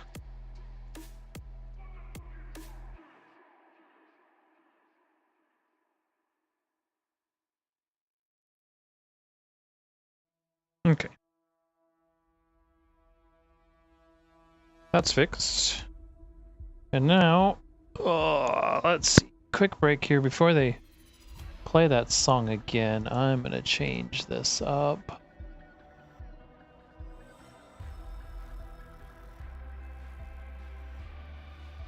Because that song was good like the first 5 times.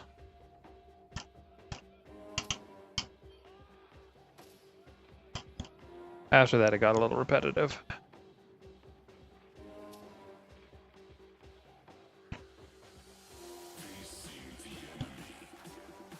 Alright, so let's see. A little bit of dry brushing on that, what is it, stockade, I guess? Is that what he's in? Stocks? What he's wearing?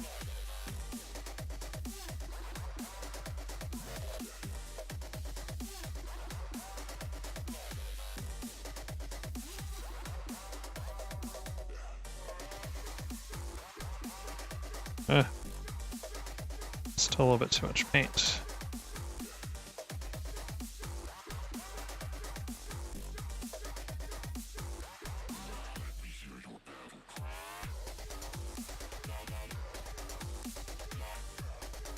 Sometimes with dry brushing, it feels like you can only do 2 things: either too much paint or not enough paint.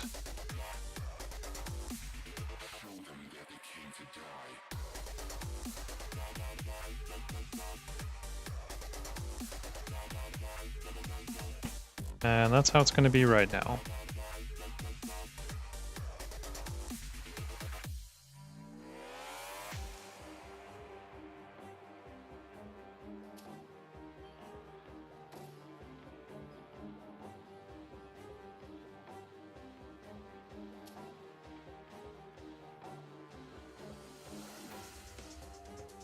There we go. That's a little better.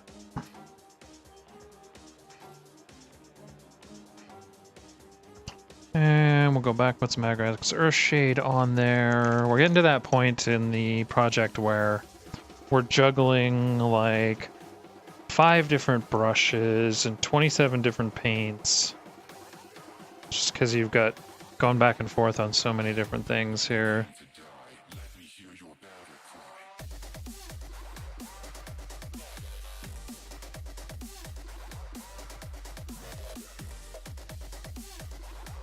Carefully put some Agrax Earthshade all over the wood we just dry brushed.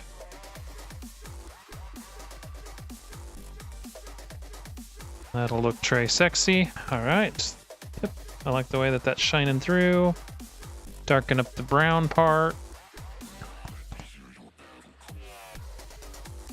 Alright, what do we have next? What should we do? Should we dry brush some gray?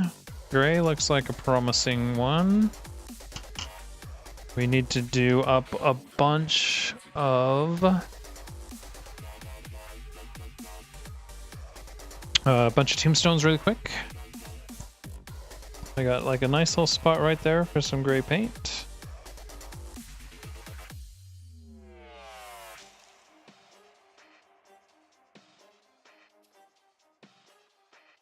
I think this gray is hashed.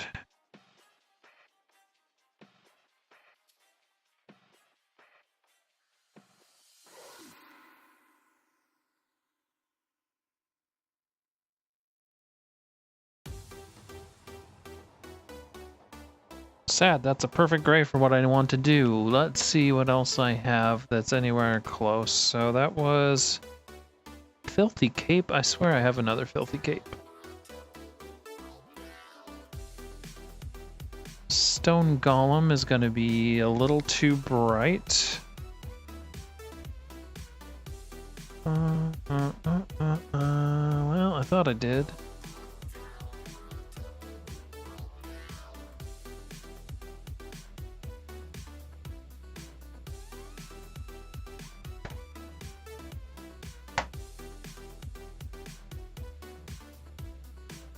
Bummer. I'm gonna need to start making a list of paints when I start running out of them so I remember to buy them again. Unfortunately, there's not a lot of places where I live that sell army painter paints. So I kind of got to go out of my way. And I could use this gray. Will I regret this? Let's find out. Let's do one. So this is wolf gray, so this is a very blue gray. Let's experiment on one of the small ones. Let's see, this guy here will be perfect. So we'll do a little bit of the blue, and then we'll go in and we will do the final highlight color that I'm going to do, which is the stone golem, and see if those look good together.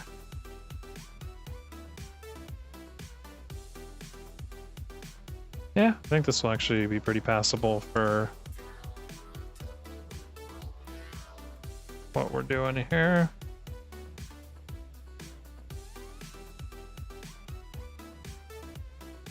Yeah, okay.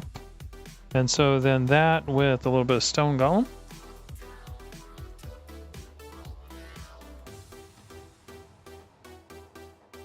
And this one we just want really, really, really light. We don't want a ton of it.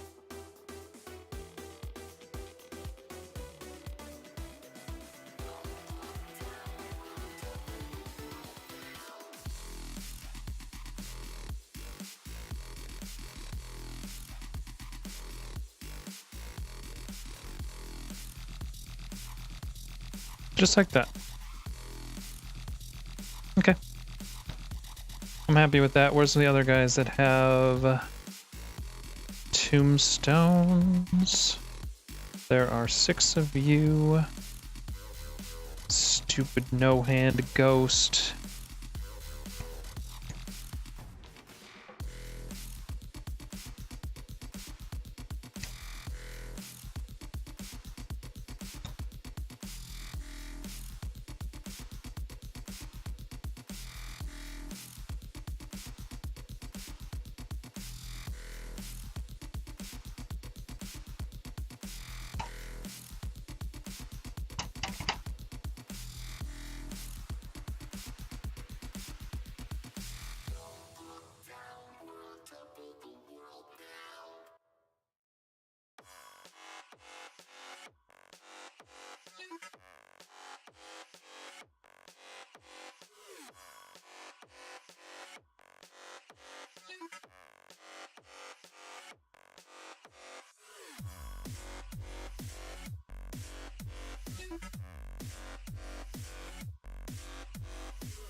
These ones just kind of bust through, just don't overdo it.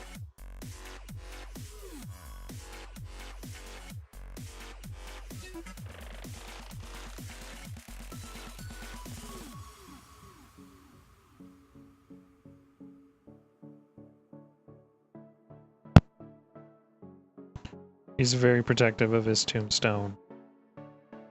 It's like a dog with a bone. Got a Nighthaunt with a tombstone.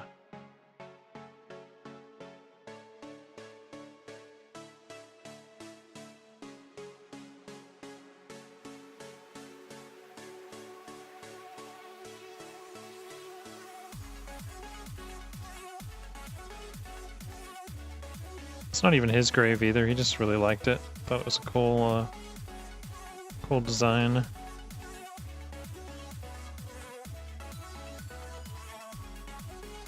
Some real irony there.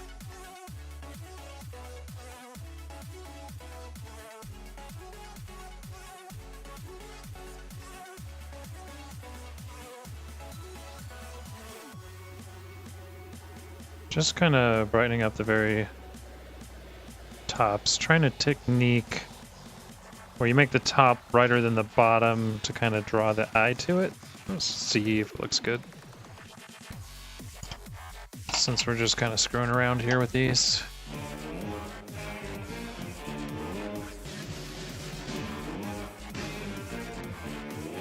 Bertrand Pommier, thank you for that follow. Welcome to the stream. How's your day going?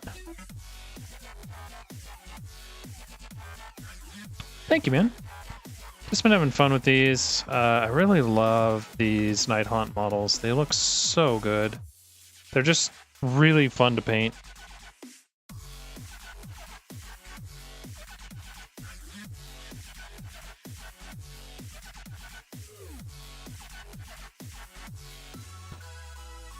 Are you painting up anything for Age of Sigmar right now, or anything else?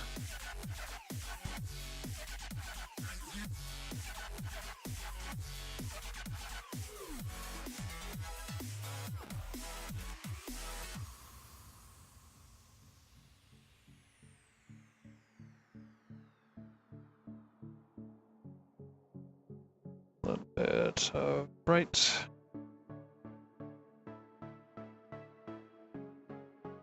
You lost an earbud. You lost an ear, bud?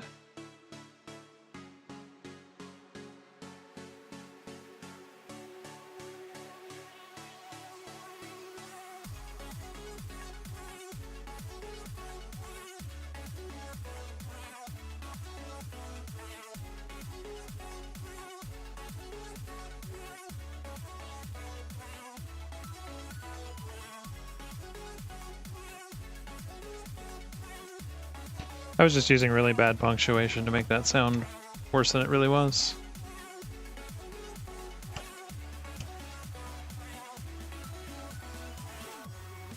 I thought about trying to find my earbuds earlier today, but maybe switch over to my nicer mic. But I think my mic will pick up. My computers are both sitting like right next to me, and I'm afraid that that'll pick up way too much sound from those.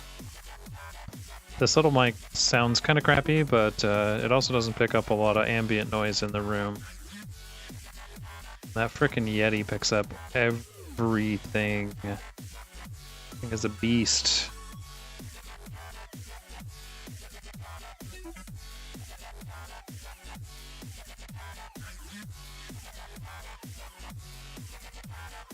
So yeah, so these guys are almost done. Let's see what we have left. We need to do some glazing on them. So we're going to glaze down all of the bottom parts of the ghosts to be white translucent. And we're going to add some blood effects on the weapons. We're going to make them all nasty and gross because I'm obsessed with bloody Nighthaunt weapons for some reason. And that's pretty close to it. I'm thinking there's one more thing I need to do, and I'm forgetting what it is. I think that might be it. The glaze part of the painting will go through and just clean up all the stuff that we got a little wild with our paint. Oh, I know what else we need to do. Oh, I got a couple things left. We got some brass to do some Nylak oxide on some brass on the leader of the unit.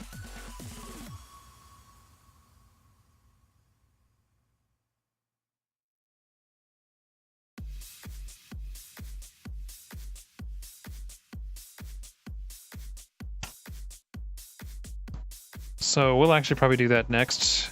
And then we got to do the little flames. So where's my guy I finished? So I decided, like, for the candelabra, I'm doing this weird pinkish color because I think it's a nice contrast. I think it is. I don't know if it's as good as I hoped, but because I could do a yellowish as well, would probably actually be pretty cool. So I think we'll go with this.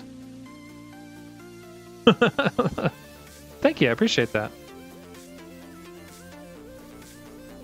Yeah, I've been really enjoying painting these guys. They're freaking fantastic. army to paint. I'm actually kind of looking forward to being done with these guys so I can move on. I gotta decide what I'm gonna paint next. I'm not sure. So for this, we're gonna break out a technical paint. We're gonna dab on, this is Nylak Oxide. This is meant for like a corrosive looking effect. It works really great on brass. I kind of overdid it on the last brass thing I did, so I'm gonna try not to overdo it too much on this.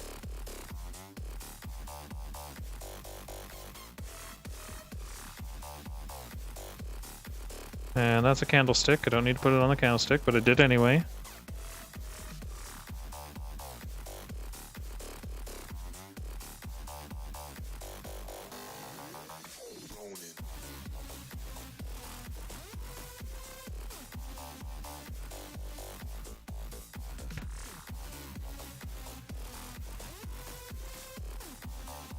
Yeah, the flame color, so coming off of the top of the... Coming off that, it's going to be pink. This pink purplish that I've got.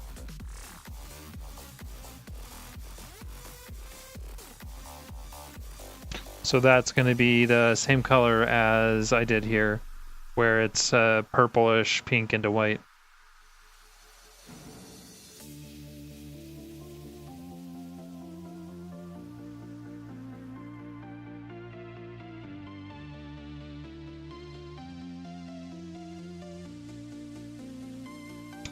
Just trying to get enough that it looks old and corroded, but not to overdo it like I did on the Extoller Bell.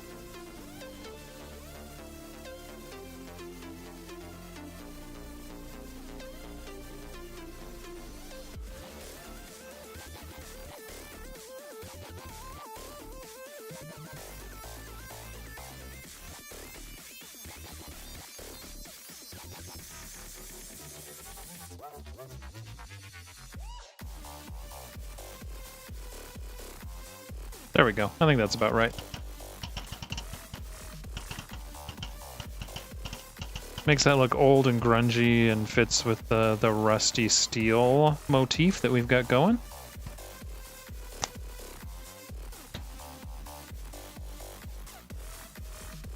So he still, all he really has left, I want to do that really quick. Where is a darker... I was using Nuln Oil on him, but I think I want to switch to... Oh, actually, no. I want to switch to Nuln Oil. Ah, there's the Nuln Oil gloss. I did Agrax Earthshade on his face, and I just feel like it didn't leave enough detail. So I want to go in and put a little bit of gloss. This should just stick to the recesses. Hopefully bring that detail out of his mouth. I feel like I lost. Got a little one tone in there. All right, so we're gonna let that dry. I think... trying to look, I don't know that I wanna, I guess I could get started on the white, but I don't know that I wanna do that quite yet, so let's switch over to something that I can do a little bit quicker and is also kind of fun. We're gonna do some blood for the blood god. This is a really gross, you can see there, it looks like blood. That's really what it looks like. And we're gonna just dab on a little bit of this, kind of helter-skelter for some blood effect on these weapons.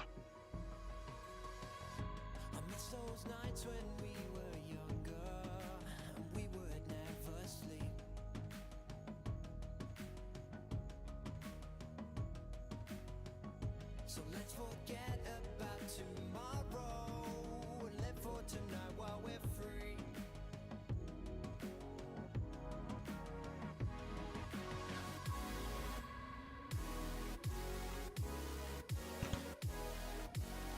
Especially towards the end there.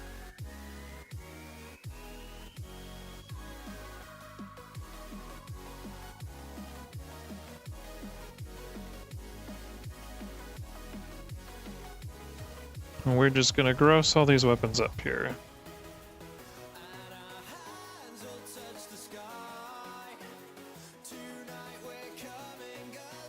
Especially get those spikes.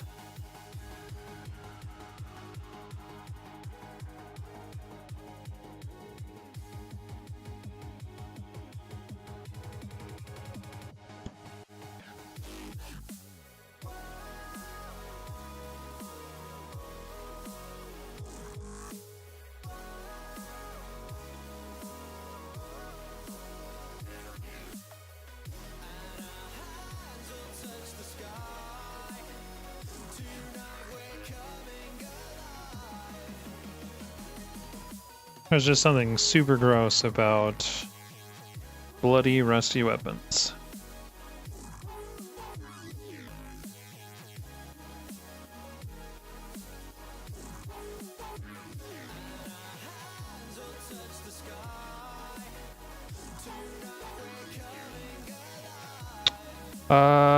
This is just hobby. I just enjoy painting models. So I will ultimately, I do believe I'll be playing this game, so that's kind of the ultimate point, but yeah, it's just for fun.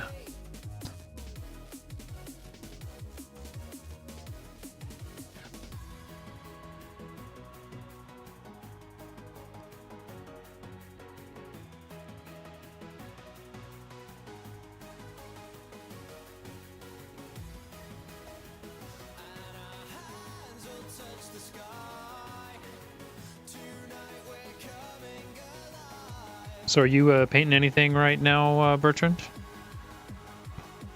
Got anything in your painting queue?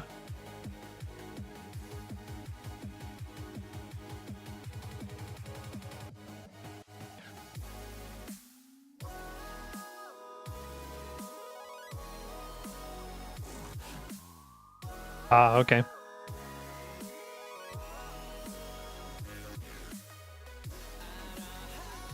"25 years ago."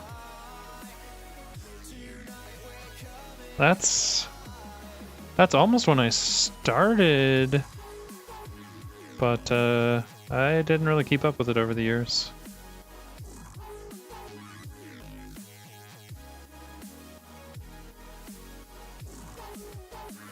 An army of elves? Nice. Yeah, I get it. It's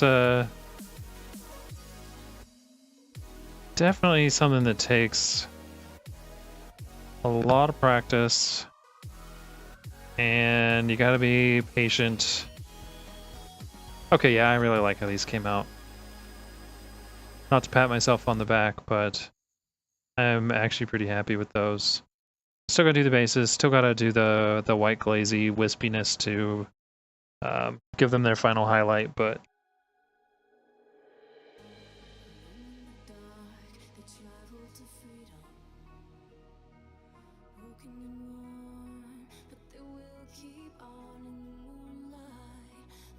no, they don't feel any agony. They're just chilling out. They're like, yeah, well, we're ghosts.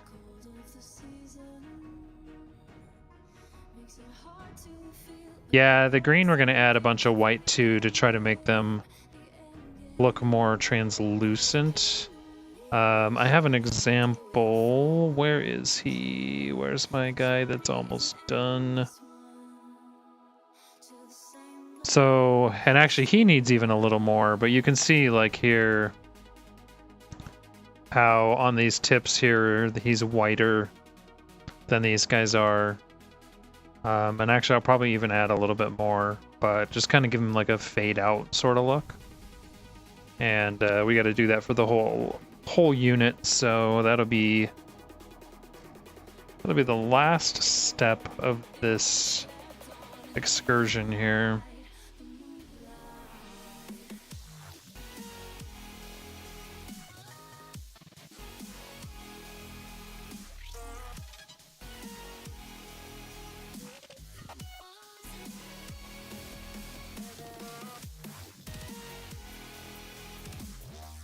Yeah, I'm doing all the different ghost units, different colors. So some are blue, some are dark black, think one of my next ones I'm going to try is a purple.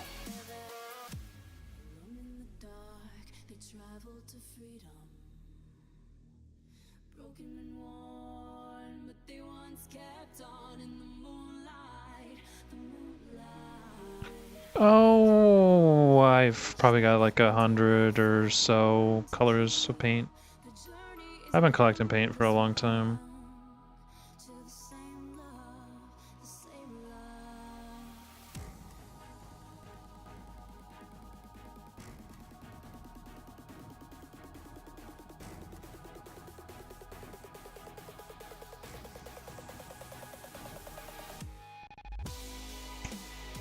I think I'm going to do a couple of them that don't have any blood on their weapons just to mix it up.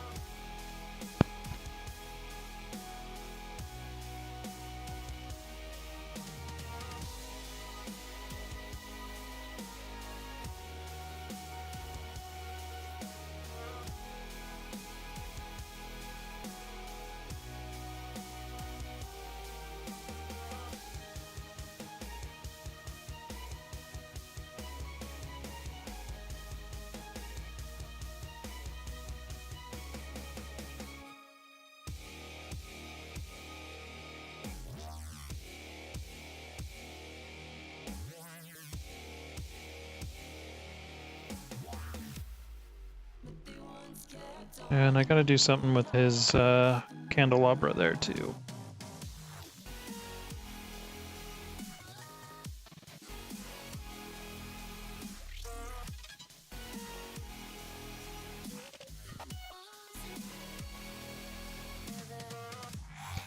It's almost too perfect.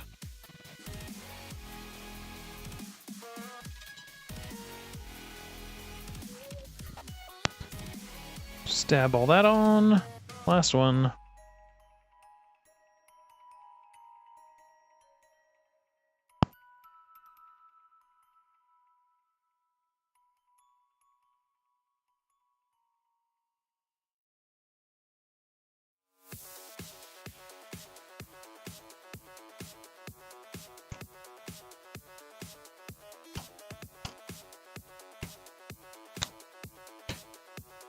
Okay, next we need to get a little bit... I want to try this really bright yellow. This is probably going to be too much, but we're going to tone it down afterwards. But I need to paint these candles here.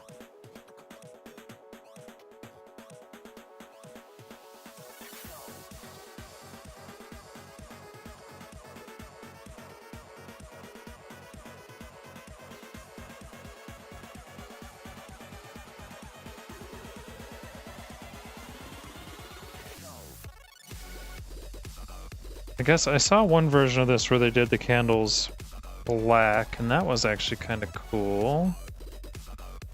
You know, black candles are always evil, right?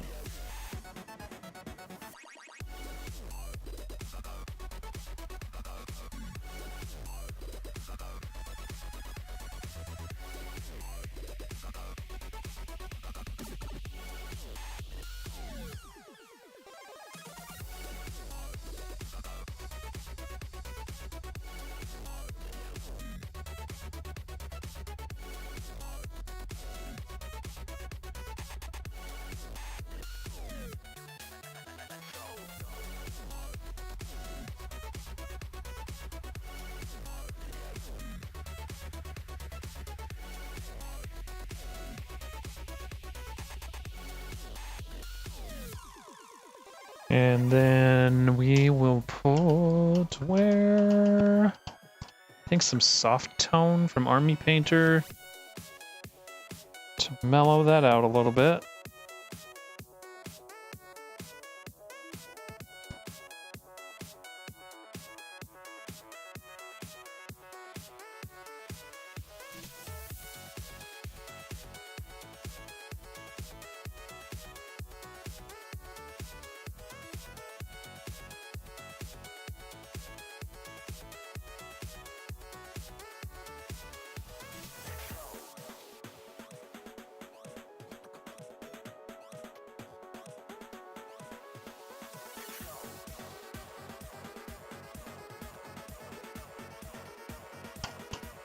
And we'll go back with a little bit of highlight as that dries. But while we're waiting for that to dry, let's do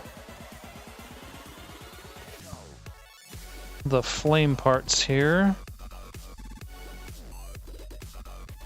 And if I remember correctly yesterday, I should have written this down, but I think I used the same thing. I think I used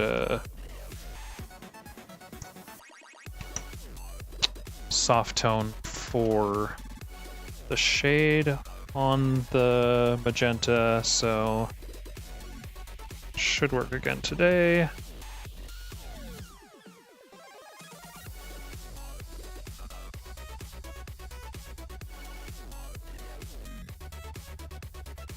This is Vallejo Mecha color magenta.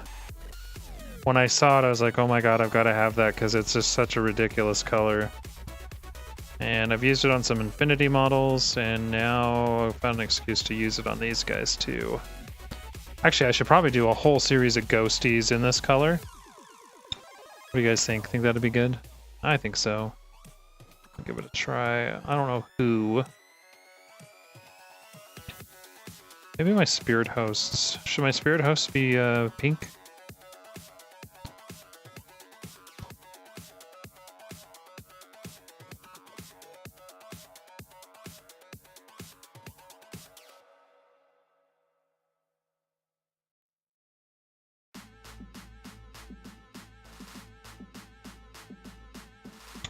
That actually might be fun. I might go for that.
Yeah, I think that's just a cool contrast there. Looks spooky, scary. And then there's a bunch of these other guys that just have these little wisps coming off of their bases. And so I'm just kind of pretending that's like whatever spell he's casting with those candles. That's how he enslaves all these other guys, right? You always got to have some headcanon when you're painting up models. Give things a reason for being the way that you do them. At least that's how I do it.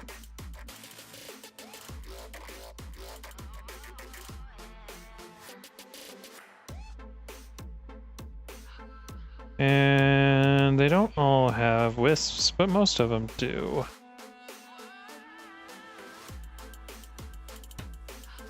Oh yeah, man. Thanks again for hanging out and chatting with me. I appreciate it. Have a great day.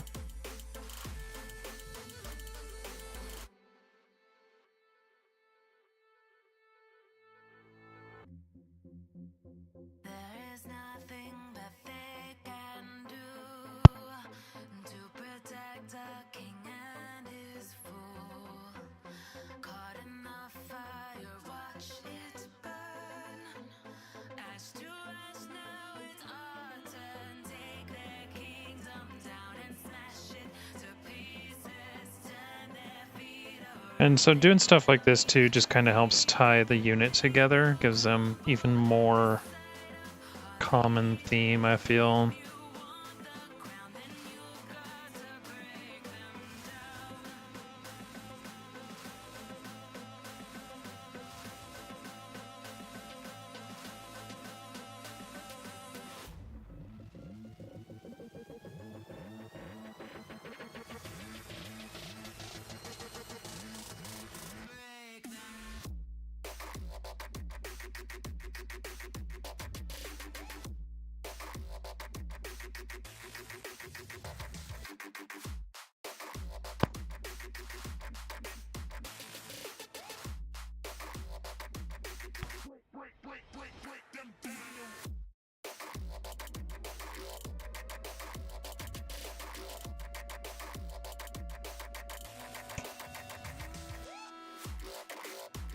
This magenta is such a great color.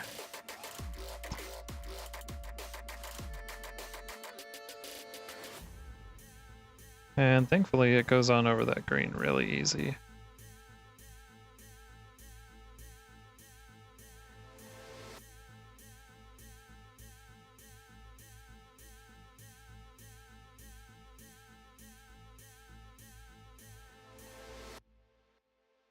And some of the bottom of this is going to be covered when we do the facing, so it doesn't have to be perfect on the bottom there. Because we're going to do static grass. So I've got this really cool looking dead static grass that is perfect. It's like autumn is what they call it. Okay, should have just picked out all the guys I needed to do this with. So him. He's got a little spot I could do. Him and him. Definitely quite a few of these guys. He's already done. I'm gonna do a part of him.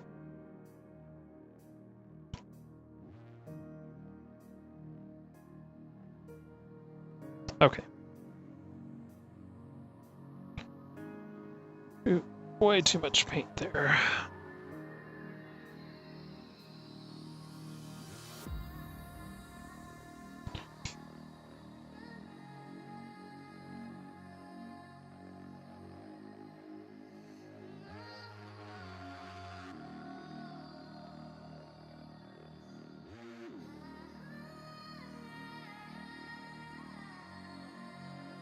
Do these up, and then they're all gonna get a little bit of soft tone wash by Army Painter to give them some depth, kind of tone down the magenta just a tad.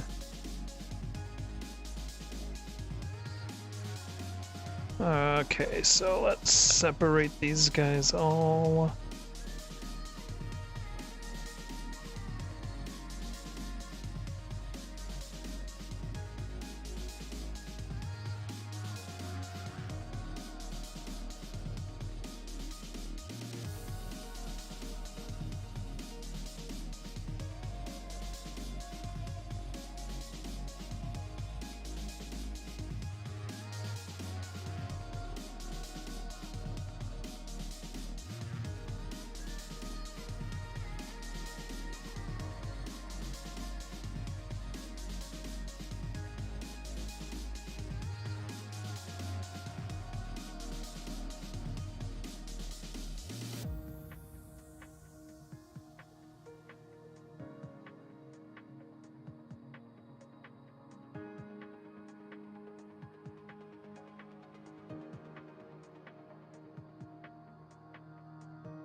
A lot of these guys with their little wispies.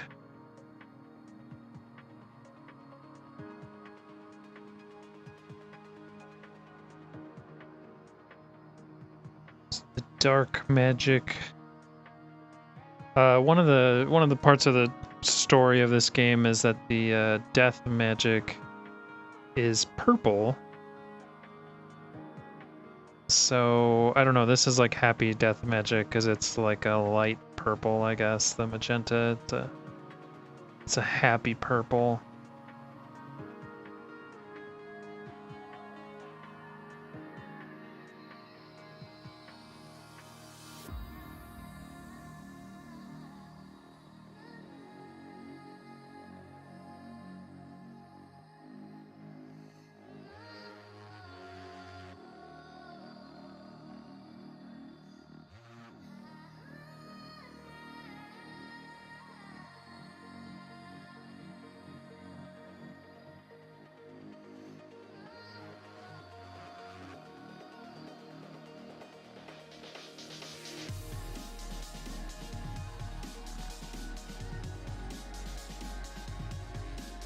It's hard to see, but I know it's there.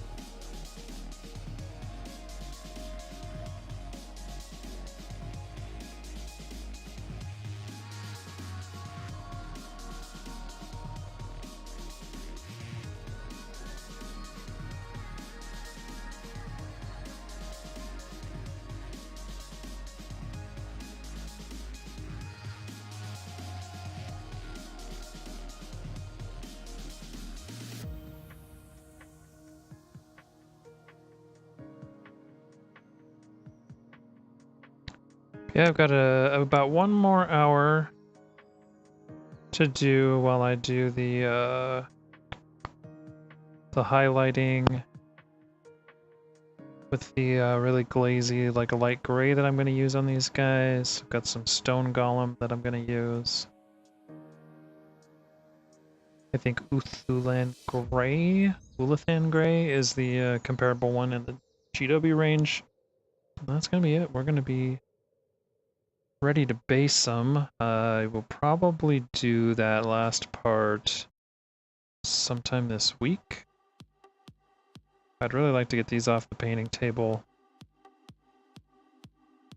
and into the complete pile so that I can paint some of these other amazing models that I've got.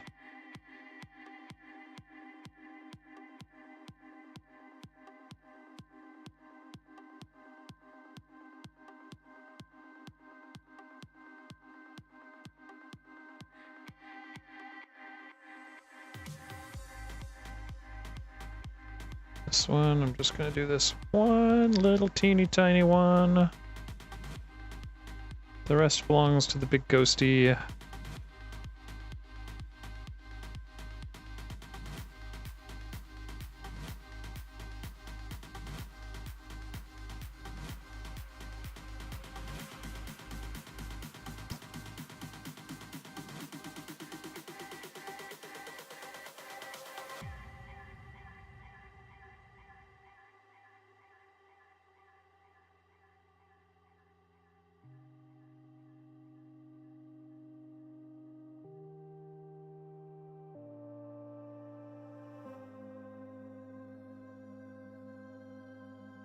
Now that I have you standing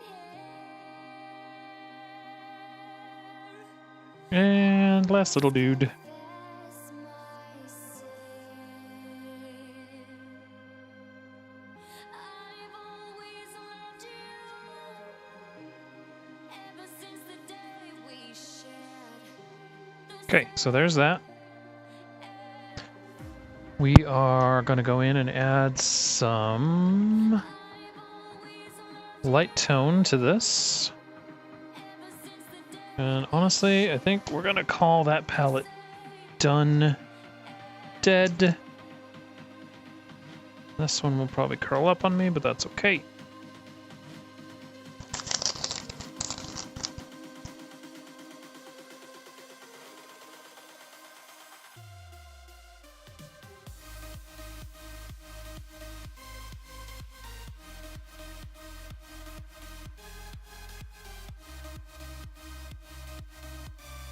And so this we're just going to put in all of the cracks along the bottom here.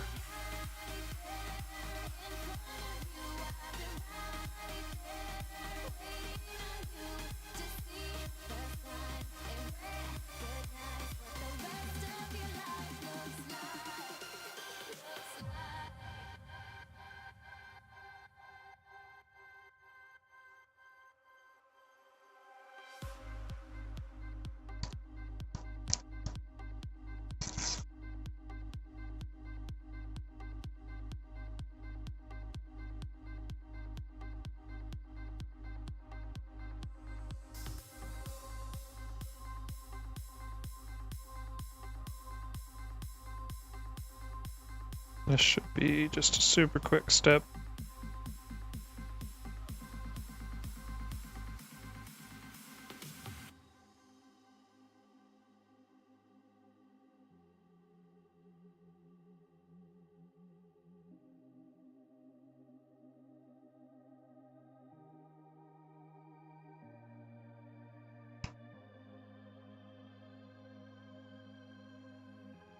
I'm exposed, laid out my secret.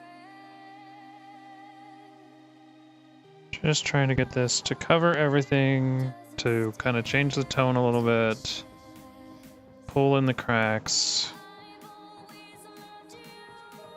When it dries, this little spot there, but that won't matter when we're done.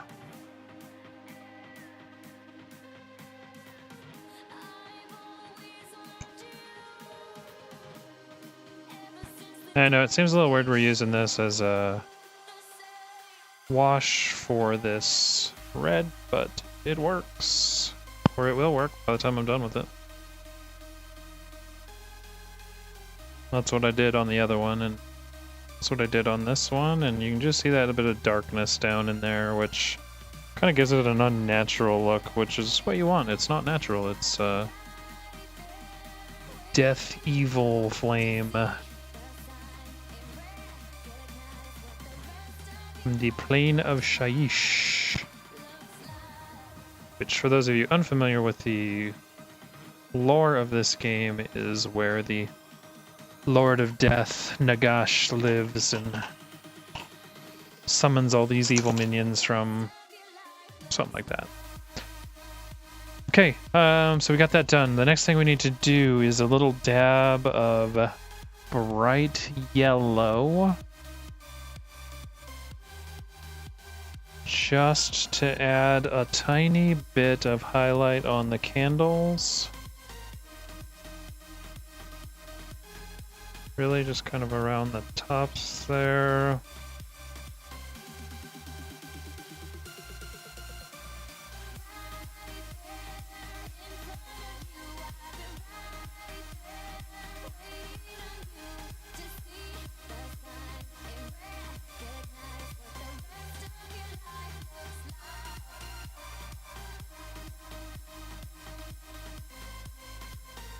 Just kind of highlighting where the dripping wax is coming down. And the rest I kind of want to leave dirty and gross, but I think that helps.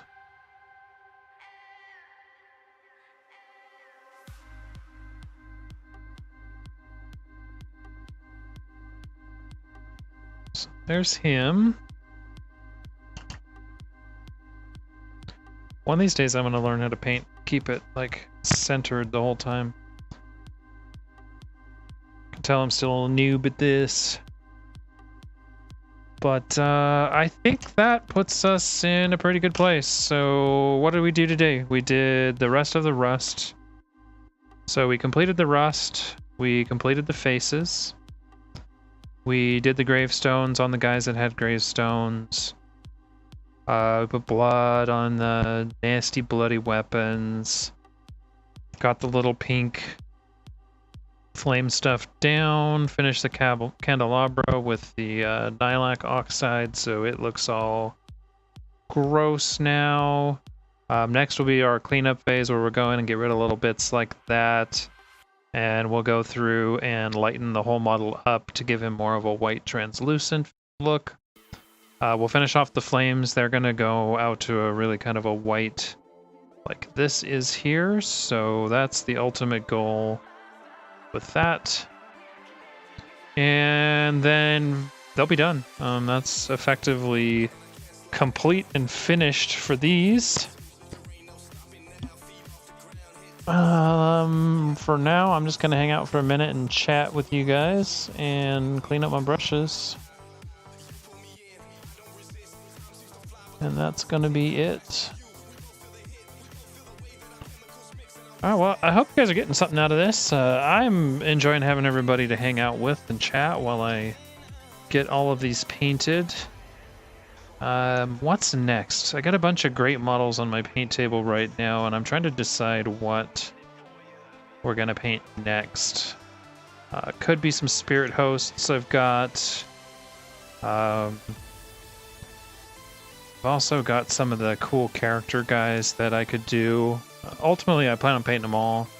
I gotta get Lady Olinder put together, because she's gonna be freakishly epic. I can't wait to paint that model. Her model is just great. If you haven't seen her, this is her box right here. And yeah, this model here, got a little bit better there. Camera's backwards. She's fantastic. She's such a good looking model. She's actually like 3 different models in one, because she's got a couple of banshees that are both going to need their own time and love to make that whole model look good. She's also got this really cool like rose vine that's wrapped around her, so that's going to be cool. I did some roses when I did the Mermorn Banshees, so I've already got some of those. Of course, I found out after I did them that the death roses were supposed to be purple, but I just did them red because I'm kind of a fan of red roses, especially in like tattoos and things like that. A lot of traditional American traditional tattoo art has cool red roses, so I kind of just went for that. I was thinking of maybe trying some freehand on her, but I don't know. I need to find some good way to practice freehand because I've never really done a lot of freehand painting. It's not really my forte.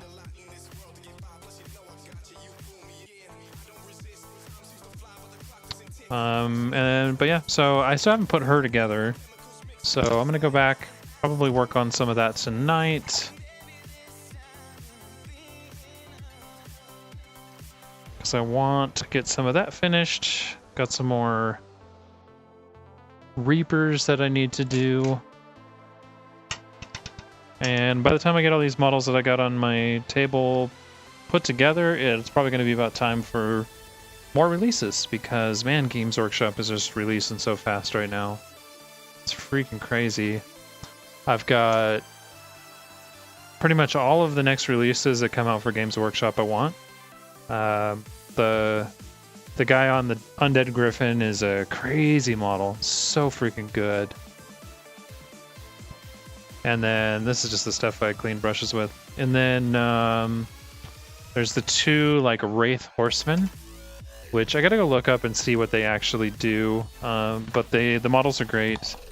And then of course there's Lady Olinder's husband that she was forced to marry by Nagash, because Nagash is a dick and he does things to you that punish you for crap in your previous life.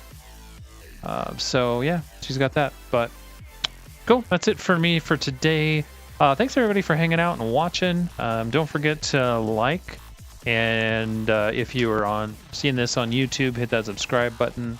Thanks for coming out, hanging out, and I will see you all next time, probably in the next couple days, sometime this week. Have a great day, friends.